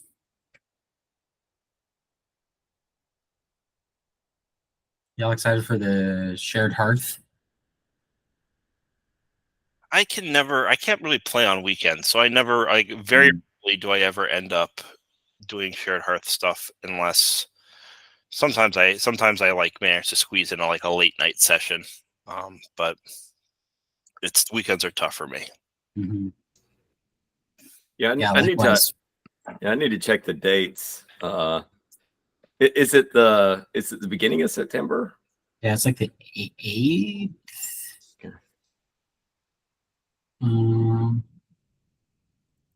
September 5th, Thursday, September 5th through Sunday, September 8th. Yeah, it's like it's always like the slots are hard for me because of the way timing works. I can never do a full slot because of like kids' bedtimes and stuff. Which And game? the shared hearth. Oh, okay, I know, but like, it sounded like you're talking about a particular one on. Oh, no, just like the way the slots are broken down, that they have to have those hard break times. Right. Right. Like I have to like wait until, and the timing just never quite works out for me. It's not quite flexible enough. So I think I played it in one game once with, I think that Alexi ran. It was a Star Wars Girl Underground, Ray Underground. That was fun. I think that's the one shared hearth game I played in. I personally find that I often lack the time management skills necessary to make a one-shot work. I also struggle with running one shots. It's been my my nemesis. There are certain games I can make it work with, generally speaking. But I struggle with it too. Yeah, I for this first game in the Mecha series that I'm doing, we played Mobile Frame Zero Firebrands, which was really fun. But we were like reading through the beginning of the reading through like the beginning of the rule book, and they were like, set aside an hour or more to play. It's like, Well, also any game of any type that has ever told you how long it takes to play is a lie. They do not know how long it will take you to play, unless it's like a really broad range. Yeah. Do you think that's part of like a? Do you think that if they were to say, maybe Alexi can tell us, Alexi is the designer. Do you think that if they were to say, yeah, set aside, 4 hours instead of 2, would that like scare people away? Do you Well, think? I just think it's like it might. I do not doubt that it takes Vincent and Meg. They can play a game of Firebrands in an hour, Sure. right? I've heard Jason Morningstar's standard game session is 2 hours. That's how long he runs a game. Like it's right. And so I don't know how you run a session of Night Witches in 2 hours, but Jason does. Right? Yeah. That's just like. Oh, go ahead. No, so like different people play at different paces, and they have different ideas of what goes in and out of it. So that's all. That's all I mean when I say it's a lie. It's like however long it's took them and their playtest groups is not necessarily going to match with how long it takes any given other table. It's like recipe timings where they just don't account for the chopping steps, since people do that at such different paces. But that means you shouldn't trust that the time is accurate. It's like when I get a curriculum book, I just cut half the material they actually want you to teach in that time. Yep. All right. We are back, baby. We're back. Caradox horse is racing with Galen on top of it. I don't know what's happening with Linchpin, but we'll worry about that later. Linchpin. Yeah. Give her an apple. Yeah. but very reliable mule, a donkey. But anyways, yeah. But you're like right on the heels, neck and neck with the with this morphing, changing beast. Um, uh, it is heading back towards. You start to hear the baying of hounds ahead of you. Um, uh, Galen, what would you like to do here? Are you gonna try to make that jump? You do something else. Yeah, I have a thing that I want to do, but I think I probably need to be close enough to the creature that You've got you're whatever distance you need to be. You can't quite grab it, right? But like you're not right. far. You're running through this forest. You're like dodging trees, but you're keeping pace, and you're not that far behind for the moment. Uh-huh. You could reach out and almost grab whatever appendage is flying out from behind it in the moment, right? Sure. Okay. My one of my things here, my like ability for spending heart, involves infusing an object with an elemental blessing or bane. Sure. And I think that what has been going on is that Galen is riding along with Caradoc and is like sitting back to back with her. So he's like facing off, backwards off the back of the horse. Yeah, sure. And he has something in his hands and is sort of like cupping it to his mouth and like murmuring into it. Sure. I would like to spend three heart to infuse this object with an elemental blessing. I think in this case of wind, of sound, of kind of, especially music. Sure. And what is the object? It is a seashell. Sure. It's like a conch of some kind. Also, you've got that floating around in your little pack. Sure. Sometimes nature makes the best devices. Yeah. Like you don't need to like use your forearm to thing for this. I think this is something you can definitely just have. Sure. I want to pull basically like up alongside the creature and hold this shell out. And when I do so, I would like for my father's favorite song to emerge from it, which in this case I think is Greensleeves. Alas, my love, you do me wrong to cast me off discourteously, for I have loved you well and long, delighting in your company. I mean, what are you trying to do here? I'm trying to pacify the creature. I'm trying to slow it or slow its flight or bring it to ease in some way. And I don't think that this is like a plan on Galen's part. He has just seen his father be pacified when this song plays, when this song has been performed.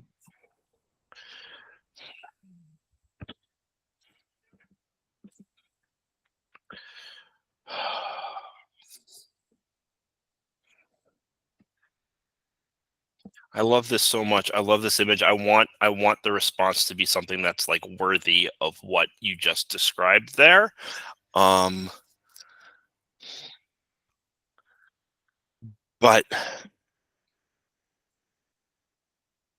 right, you saw your father's face, but the questing beast is not your father. There's no way that you could do this, Jesse. That wouldn't be.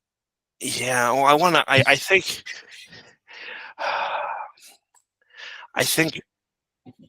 this is what happens. It stops for a moment. And like you move past it, right? maybe you get a chance. You could tell me, Caradoc, whether you slow your horse, right? And try to like turn. It stops for a moment, right? Like on a dime. And as you're blowing past it,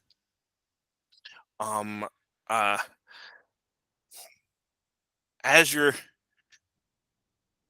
you're blowing past it, you can reach out and touch it. Like you have a moment where you can reach out and grab with your hand, try to touch it. Do you?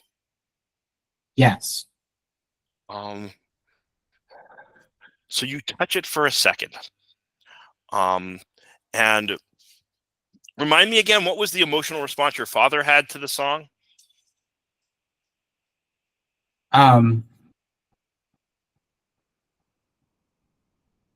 Placidity, being sort of like warmed out of a deep, a deep sorrow.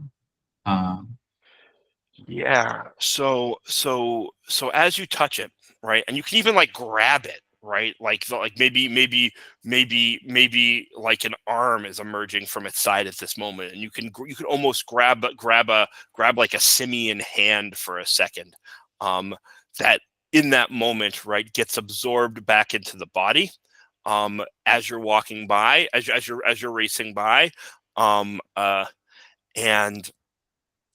you just feel for a moment, right, as you're grabbing it, as you feel it firmly in your hand. You have caught the questing beast for just one moment, as then that simian hand slips out of your grasp as it gets absorbed back into the body of the beast, and you feel this intense sense of like moment of longing and despair, and I'd like you to mark abandon, All right. because this is what happens when you actually catch the questing beast. Hey. Which you succeeded. What you did. It worked. And then it's off again, back towards the rest of, it's off again at a different angle. And yeah, I mean, Just to Caradoc. check, when Yeah. you say a different angle, not towards No longer towards the hunter, the hunter. but not also back towards where it came from, but like, new direction. new direction. Cool. Yeah. But you caught the questing beast for a brief moment, Galen. I do want to quickly just I'm curious. Is everyone sees this? I think, like, because you're all following right behind. You all see this. Marion, I want to sort of remind you also, just right, that vision of Caradoc's failure, right? That's a vision you saw. Do you think Caradoc also saw that vision?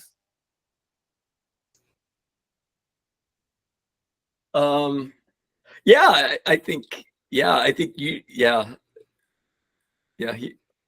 they would have seen it. Yeah. So she knows. So the both of you are aware of this, like, potential future that was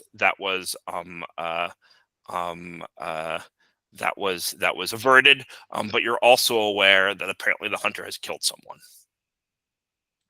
Only Marion's aware that perhaps she could have saved them. But perhaps we don't know what would have happened, of course. But I just want to get that part of what is hovering over this. I just want to remind you that vision, that failure, that death is also sort of hovering over this moment too. As you all sort of like are in the same place again for a moment, and I'm going to ask sort of the table, what do you? I actually think Sir Folk is like, Sir Sir Folk is like catching up and starts like yelling at Galen, "What? How did you had it in your grasp? What?" And Sir Periver is trying to calm Sir Folk, and the two of them start to sort of like argue in hushed tones, right? And you know, and while that's happening, what are the rest of you doing? I think it's like a moment for like a brief moment for conversation, for respite, for something to sort of like gather your energy and decide, you know, have you done enough? Is there something else you want to try to do here? Marion, I think, would definitely use this opportunity to talk to Caradoc.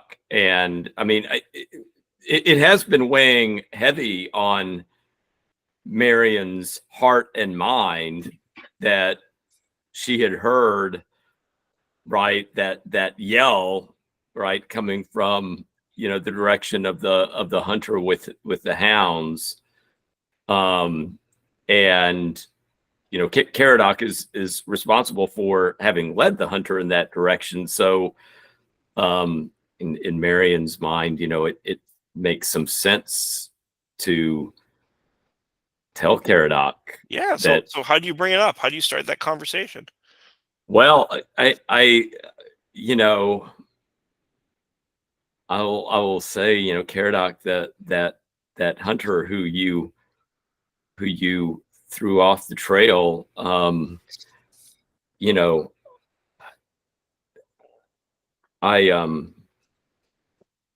you know, when I saw the trail of the questing beast, I was filled with enthusiasm that we were, you know, within reach of our prey, but I need to reveal a second truth that I, in my excitement and my well, just in all of the activity, I did not tell the others that I heard the hounds of that hunter, but I also heard very distinctly a human yell as well.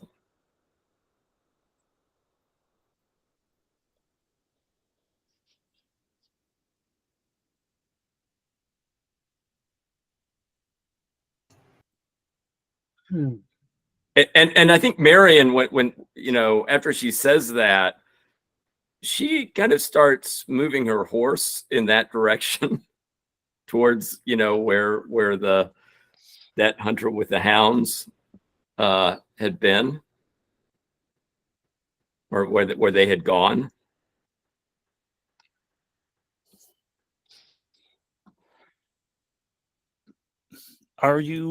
Is that conversation something that all of us are privy to, or is that just Marion and Caradoc? I think Marion kind of is thinking about it mainly being Caradoc, but she's probably not taking you know,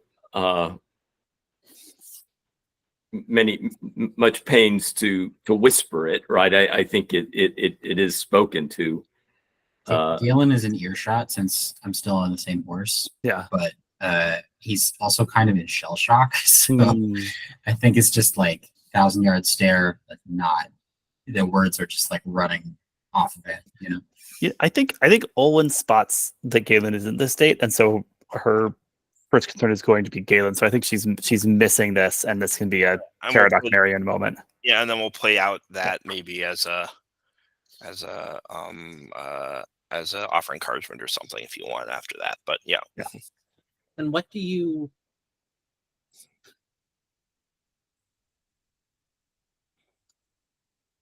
are you suggesting, Marion? Well, the beast has gone that direction, but I think I have the opportunity to now go back and check on what exactly has transpired. what has happened with that hunter and his hounds, and that wailing voice that I heard. I feel like if I don't go and find out, this will become a nightmare I'm going to have to face. Not knowing what happened. I peer around. I want to clarify here, Jesse. Is there anything interesting about this place, like now that the questing beast is gone? So on some level, you're kind of lost in the woods, right? Okay. Like I think that there's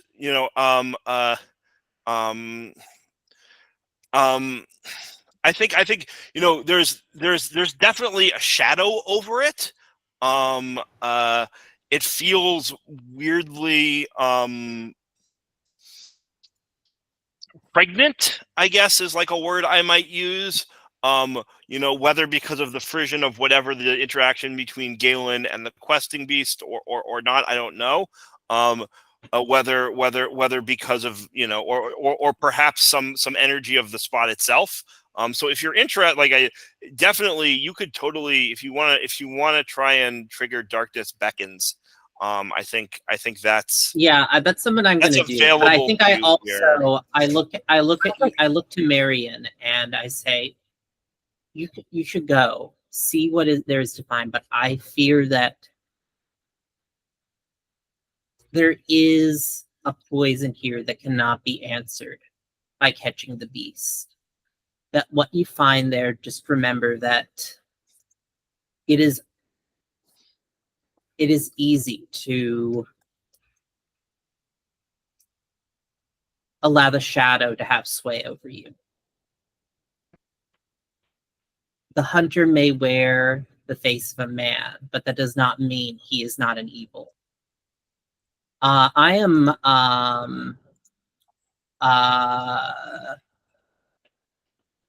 imparting a lesson here to you. I'm going to spend 2 of my heart to do it. So would you like to accept my lesson here, Marion, that no one is immune to the glamour of evil?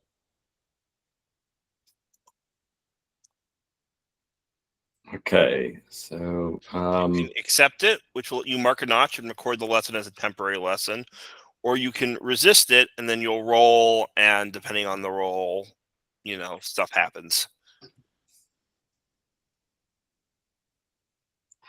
Yeah, I mean, I think given the kind of guilt that Marion had been feeling about withholding this knowledge, I think she's probably inclined to accept the lesson. Yeah. Accepting lessons isn't bad. Accepting lessons can be great. And actually, it says if they accept the lesson, they actually mark as many notches as I spent heart. Sorry, that's right. So you get marked 2 notches. Okay. Yeah, so go my notches here.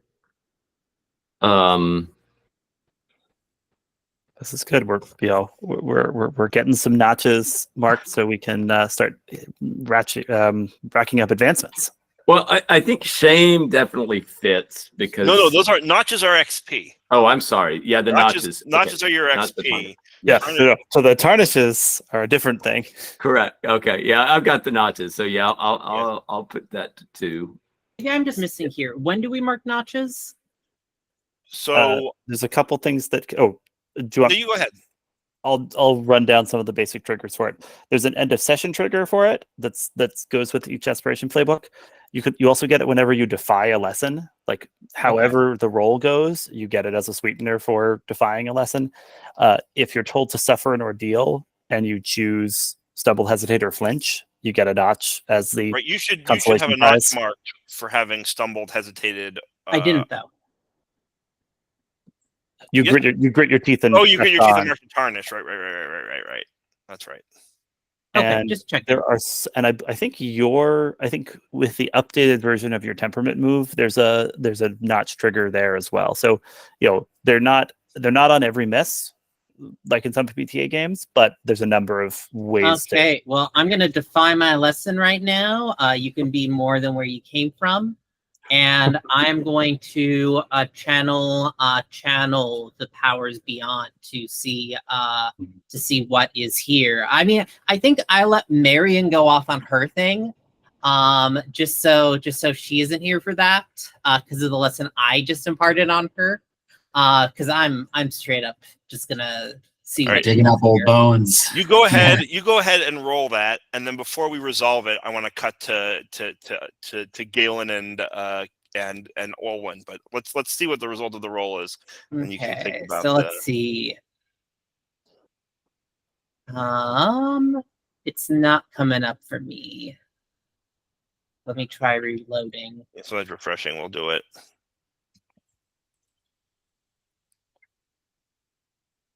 Okay, let's see. I'm gonna roll 3 dice. When you defy a lesson, you're rolling with disadvantage. Yeah. Yeah. It's not. I reloaded. It's not really working for me. Could somebody roll 3 dice and Sure. just tell me what I got? I'll do it. A 4, a 2, and a 4, which is it's an 8. 6 plus 2 is 8. Okay, so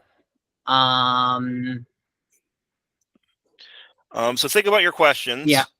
And I'm gonna let's cut to when you've approached Galen, who's a little bit how did you describe yourself, Galen? Galen's still sitting backwards on the horse.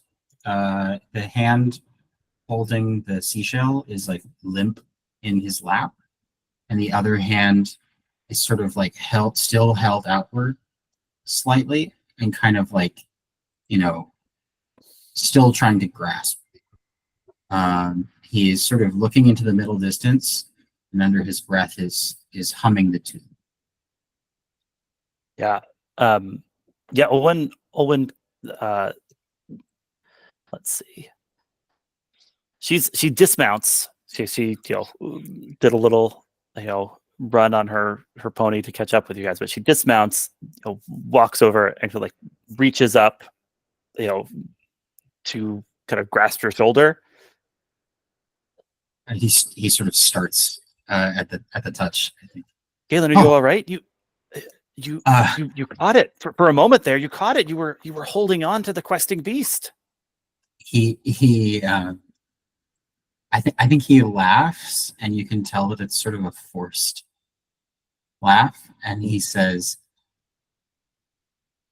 "Many ladies have been overwhelmed by the power of song." He says,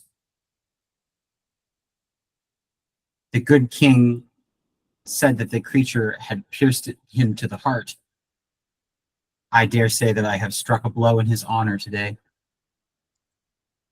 And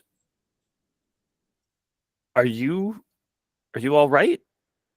You seem.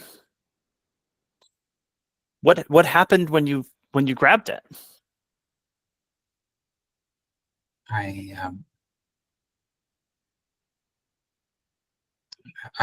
don't remember. Well, okay, Galen. All right. We may have more work to do, but I think there's plenty to celebrate in what we've done today. And she holds up her little jar. She says, "I don't know what secrets these things hold, but I'm so excited to find out, and that's thanks to you as well. You've shown true mettle today, Galen." You I think you were braver than I, sneaking up on that beast. Caradoc told me that we were going, and so we were going, and I didn't have time to think. Olwen, do you ever feel that you're running out of time? Like, there are so many books in the world. Do you ever feel that you won't have enough time to read them?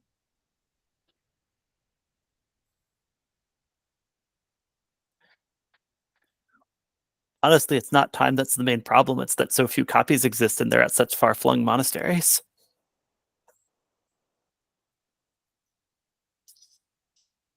Perhaps the next time I see my father, I will ask him to fetch you one. A rare book? Really? I am.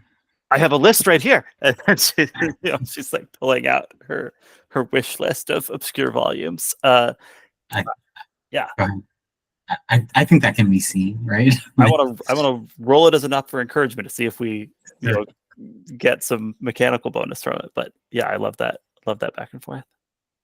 I'm gonna roll 2d6 plus my cheer, which is 0. So just a flat roll. Ooh, do I have any lessons for this one?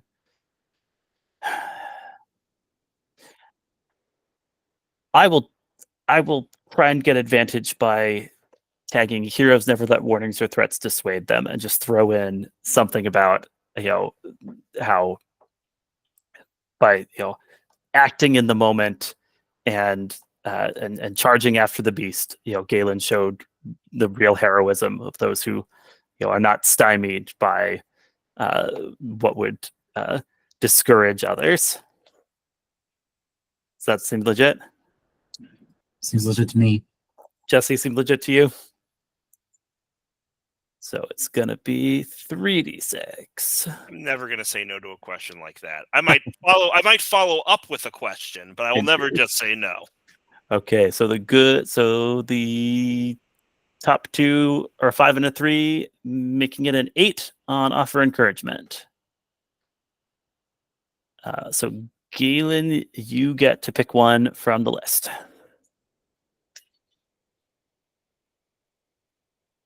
I'm pretty sure you're not picking the last one based on the way that played out. Yeah. Let's help each other muster courage. Nice. I think. So I will say that we are getting to the end of this session.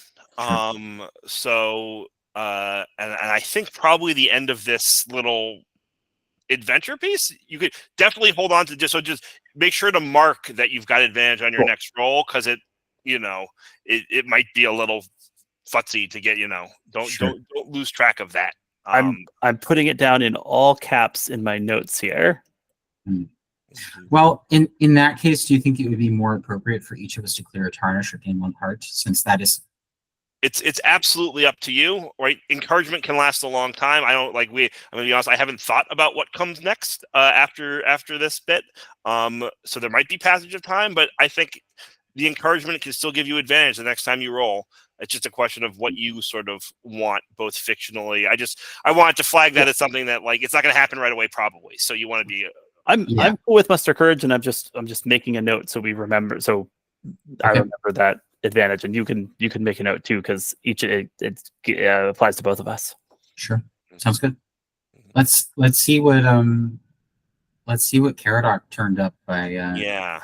What I want to do in the next 15 minutes basically is resolve Caradoc's move, and then have the scene with Marion sort of going to the site of the death, and then we can we'll see how that ends, and then figure out from there whether this is sort of like, we'll pack up and go back to the capital, or something else for next session.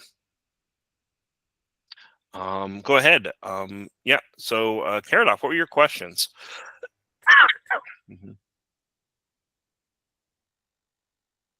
You're muted. No, yeah, I know. Sorry. And then we'll have you suffer your ordeal as well. Let's see here. I am going to ask.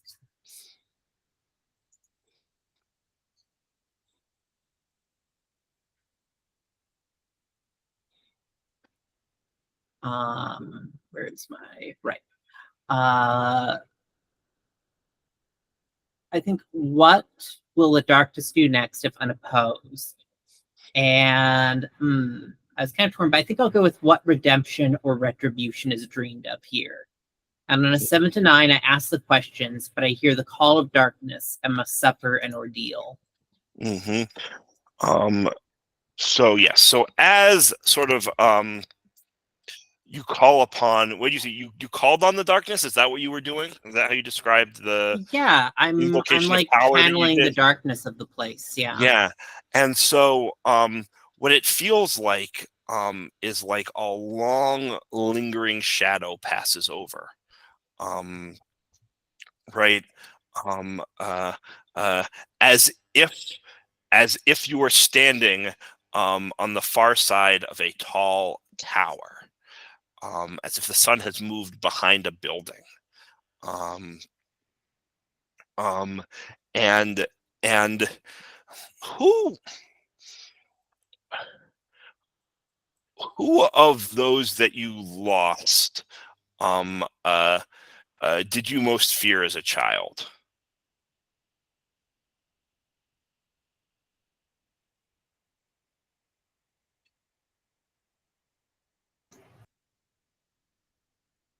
I think we'll go with my grandmother. So there's you hear the voice of your grandmother, as if through a wall, as if through a barrier, muffled. But you hear her voice, um, uh, and the question was, what will the darkness do next if unopposed?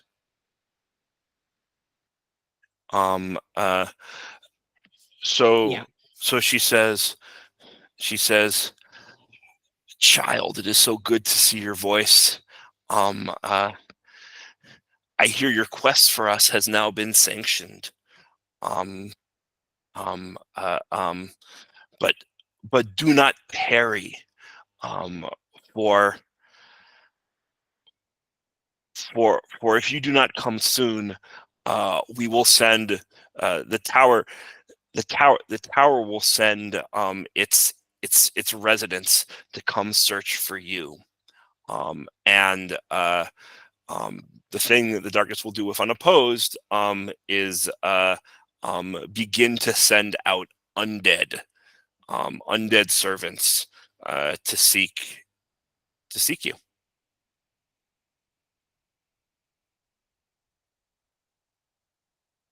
Okay.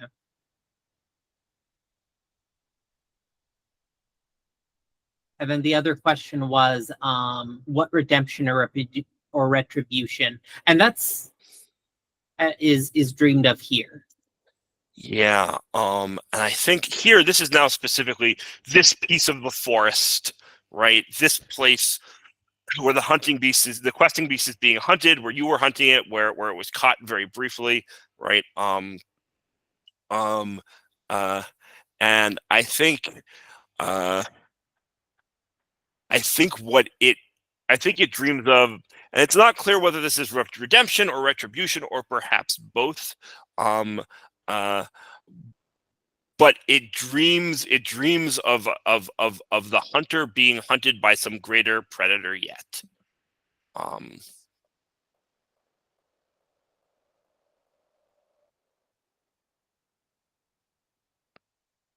Yeah.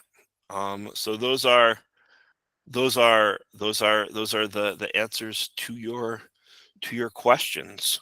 Marion.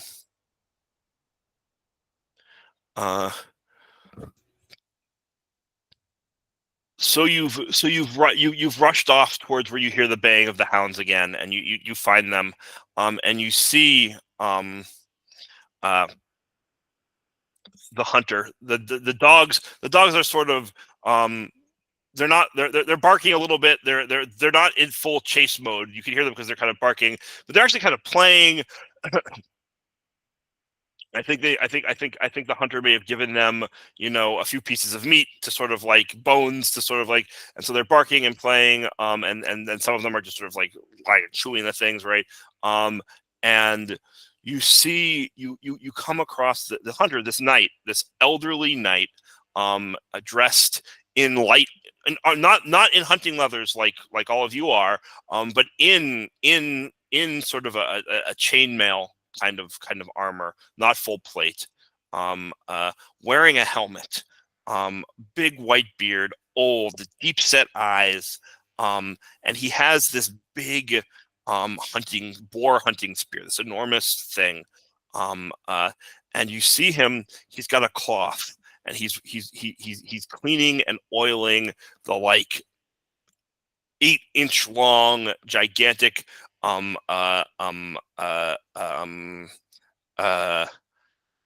what's this called? Barbed spearhead. At the end of this long spear, cleaning it off, and you see, and as he's doing so, he's not really watching looking at what he's doing. It's all on autopilot, and he's just sort of looking at this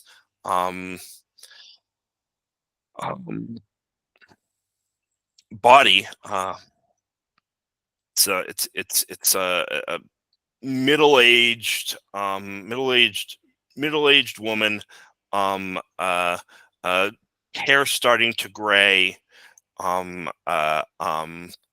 dressed like a peasant.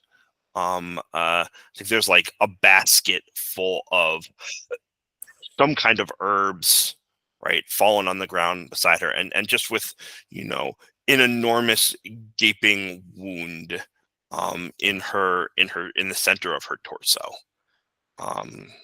dead. And he's just looking at this body as he cleans his spear, and as his dogs sort of rest and play and bark around him. His horse sits quietly. What do you do? Marion, she will, she'll unsheath her sword, her heavy sword at this point. She's riding the horse, and this sword is kind of even more ungainly for her, but she, he looks up when he hears it scrape out of your sheath. And yeah, she once she gets it balanced, she'll move a little bit closer on the horse and look at him and say, "What have you done? This is no questing beast. This is a poor, helpless woman without armor."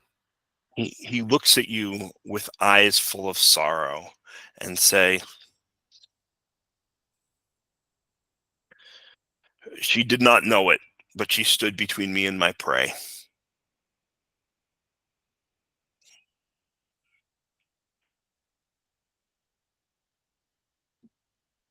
Well, that is hardly a justification. She's she had no chance. And if your perception was that she was between you and the prey, the solution cannot be to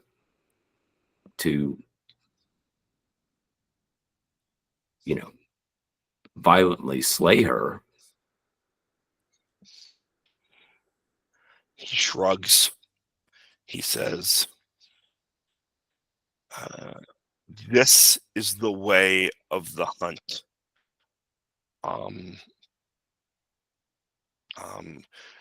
This is the way of the hunt. Once your prey is in your sight, You can never let it go for anything. And if something comes in your way, it must be moved. And believe it or not, um,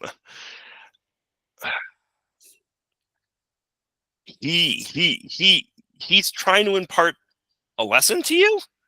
Mm-hmm. Like he thinks this is he thinks this is a reality of the world.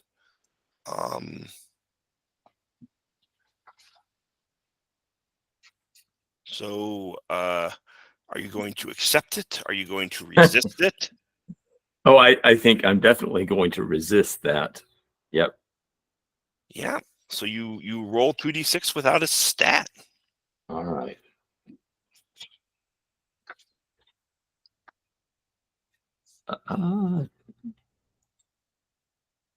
Get my The one thing you could do if you wanted to goose your roll here, just metagame wise, is if you found a way for one of your other lessons to help you, you could get advantage on resisting this lesson. Oh, and you've got a great temporary lesson right there. Oh, absolutely. I think Caradoc set me up perfectly for like what I'm facing right now. So Yeah. I think I will mark that that lesson. And so let me roll my 3d6. Keep my fingers crossed here, and down to my all fives. Yeah. Which is a 10. Yes. Oh, I love this. I love this so much. So yeah, so you you stand firm, impart a lesson to them, either one of your existing ones or a new one.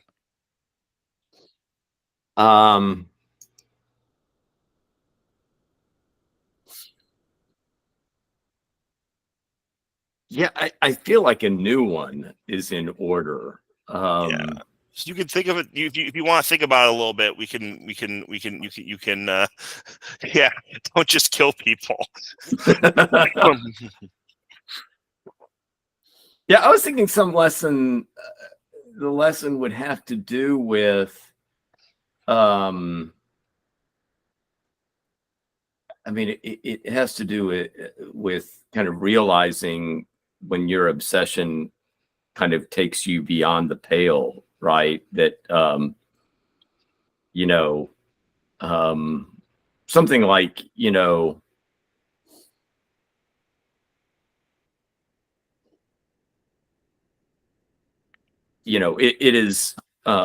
is noble to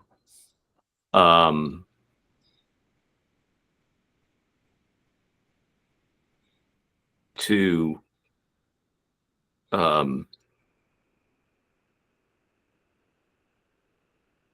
it is noble to acknowledge your own evil and to change. Yeah, like there's a I like that. I like it. Like there's a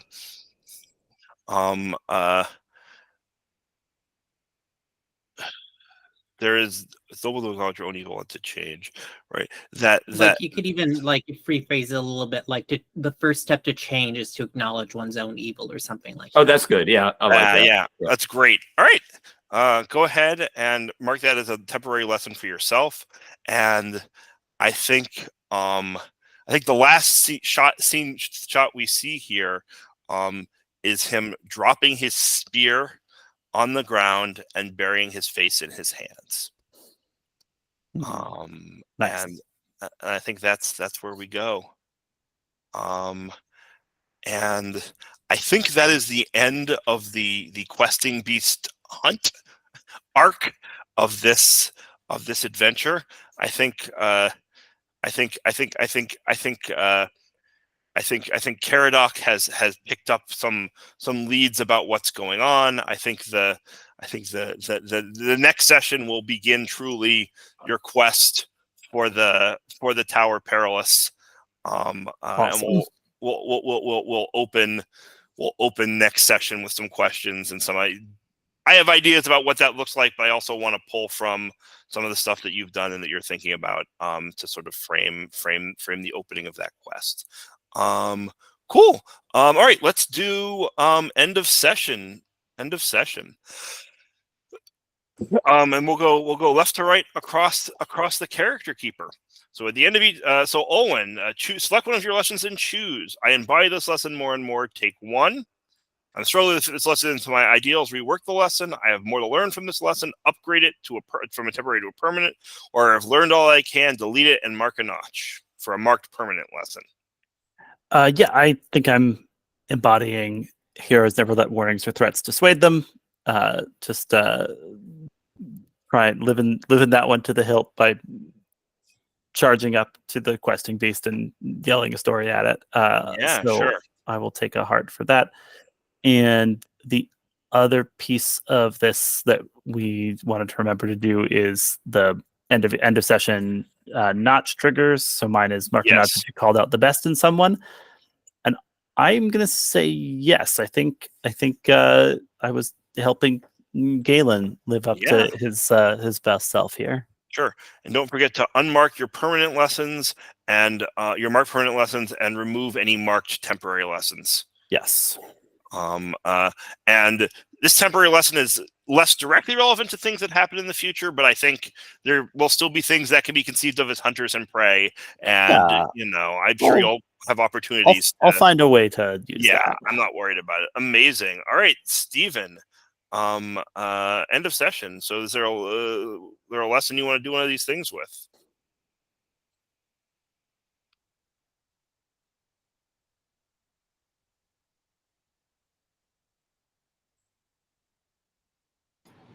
Stephen, you're muted. Just want to make sure. Oh, sorry. I'm gonna upgrade our histories, our burdens we each must bear to a permanent lesson for now. Love it. Oops. Love it. And I did not hit my notch. No. Okay. And then you can also and yeah, amazing.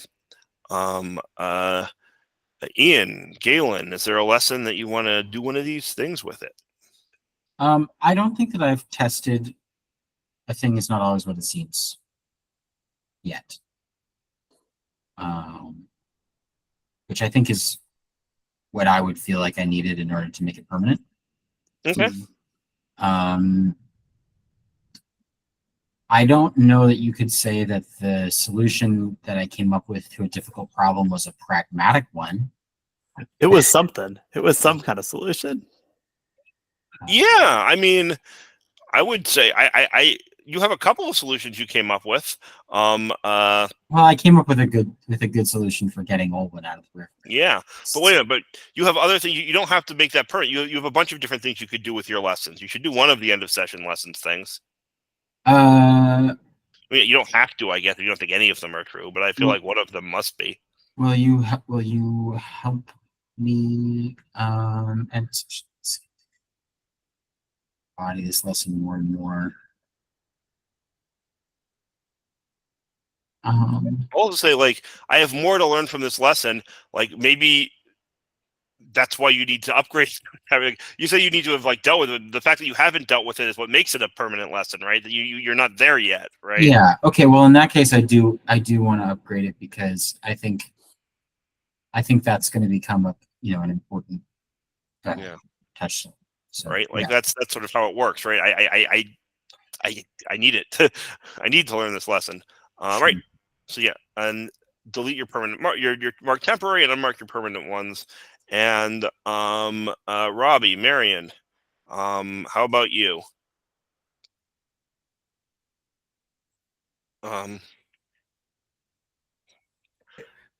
will get the notch for sharing a difficult truth. Oh, for sure. And I think I'm gonna, in terms of the lessons, I'm gonna go on and upgrade that last lesson. Marion kind of seeing this knight who had become so twisted and wondering whether that can happen to others as well, and even whether that would ever possibly happen to herself. Mhm. You know, that right, and you know, hopefully being able to acknowledge her own evil if she sees it, right, and to change so she doesn't do something as wicked as she saw that knight having done. Cool. So yeah, mark that as permanent, and then remove your marked temporary lesson. The human face form can harbor evil, and unmark your marked permanent lesson. Cool, cool, cool, cool, cool. All right. I'm gonna end the recording here. Thanks to anyone who watches. And have a fantastic, time. Whatever time it may be.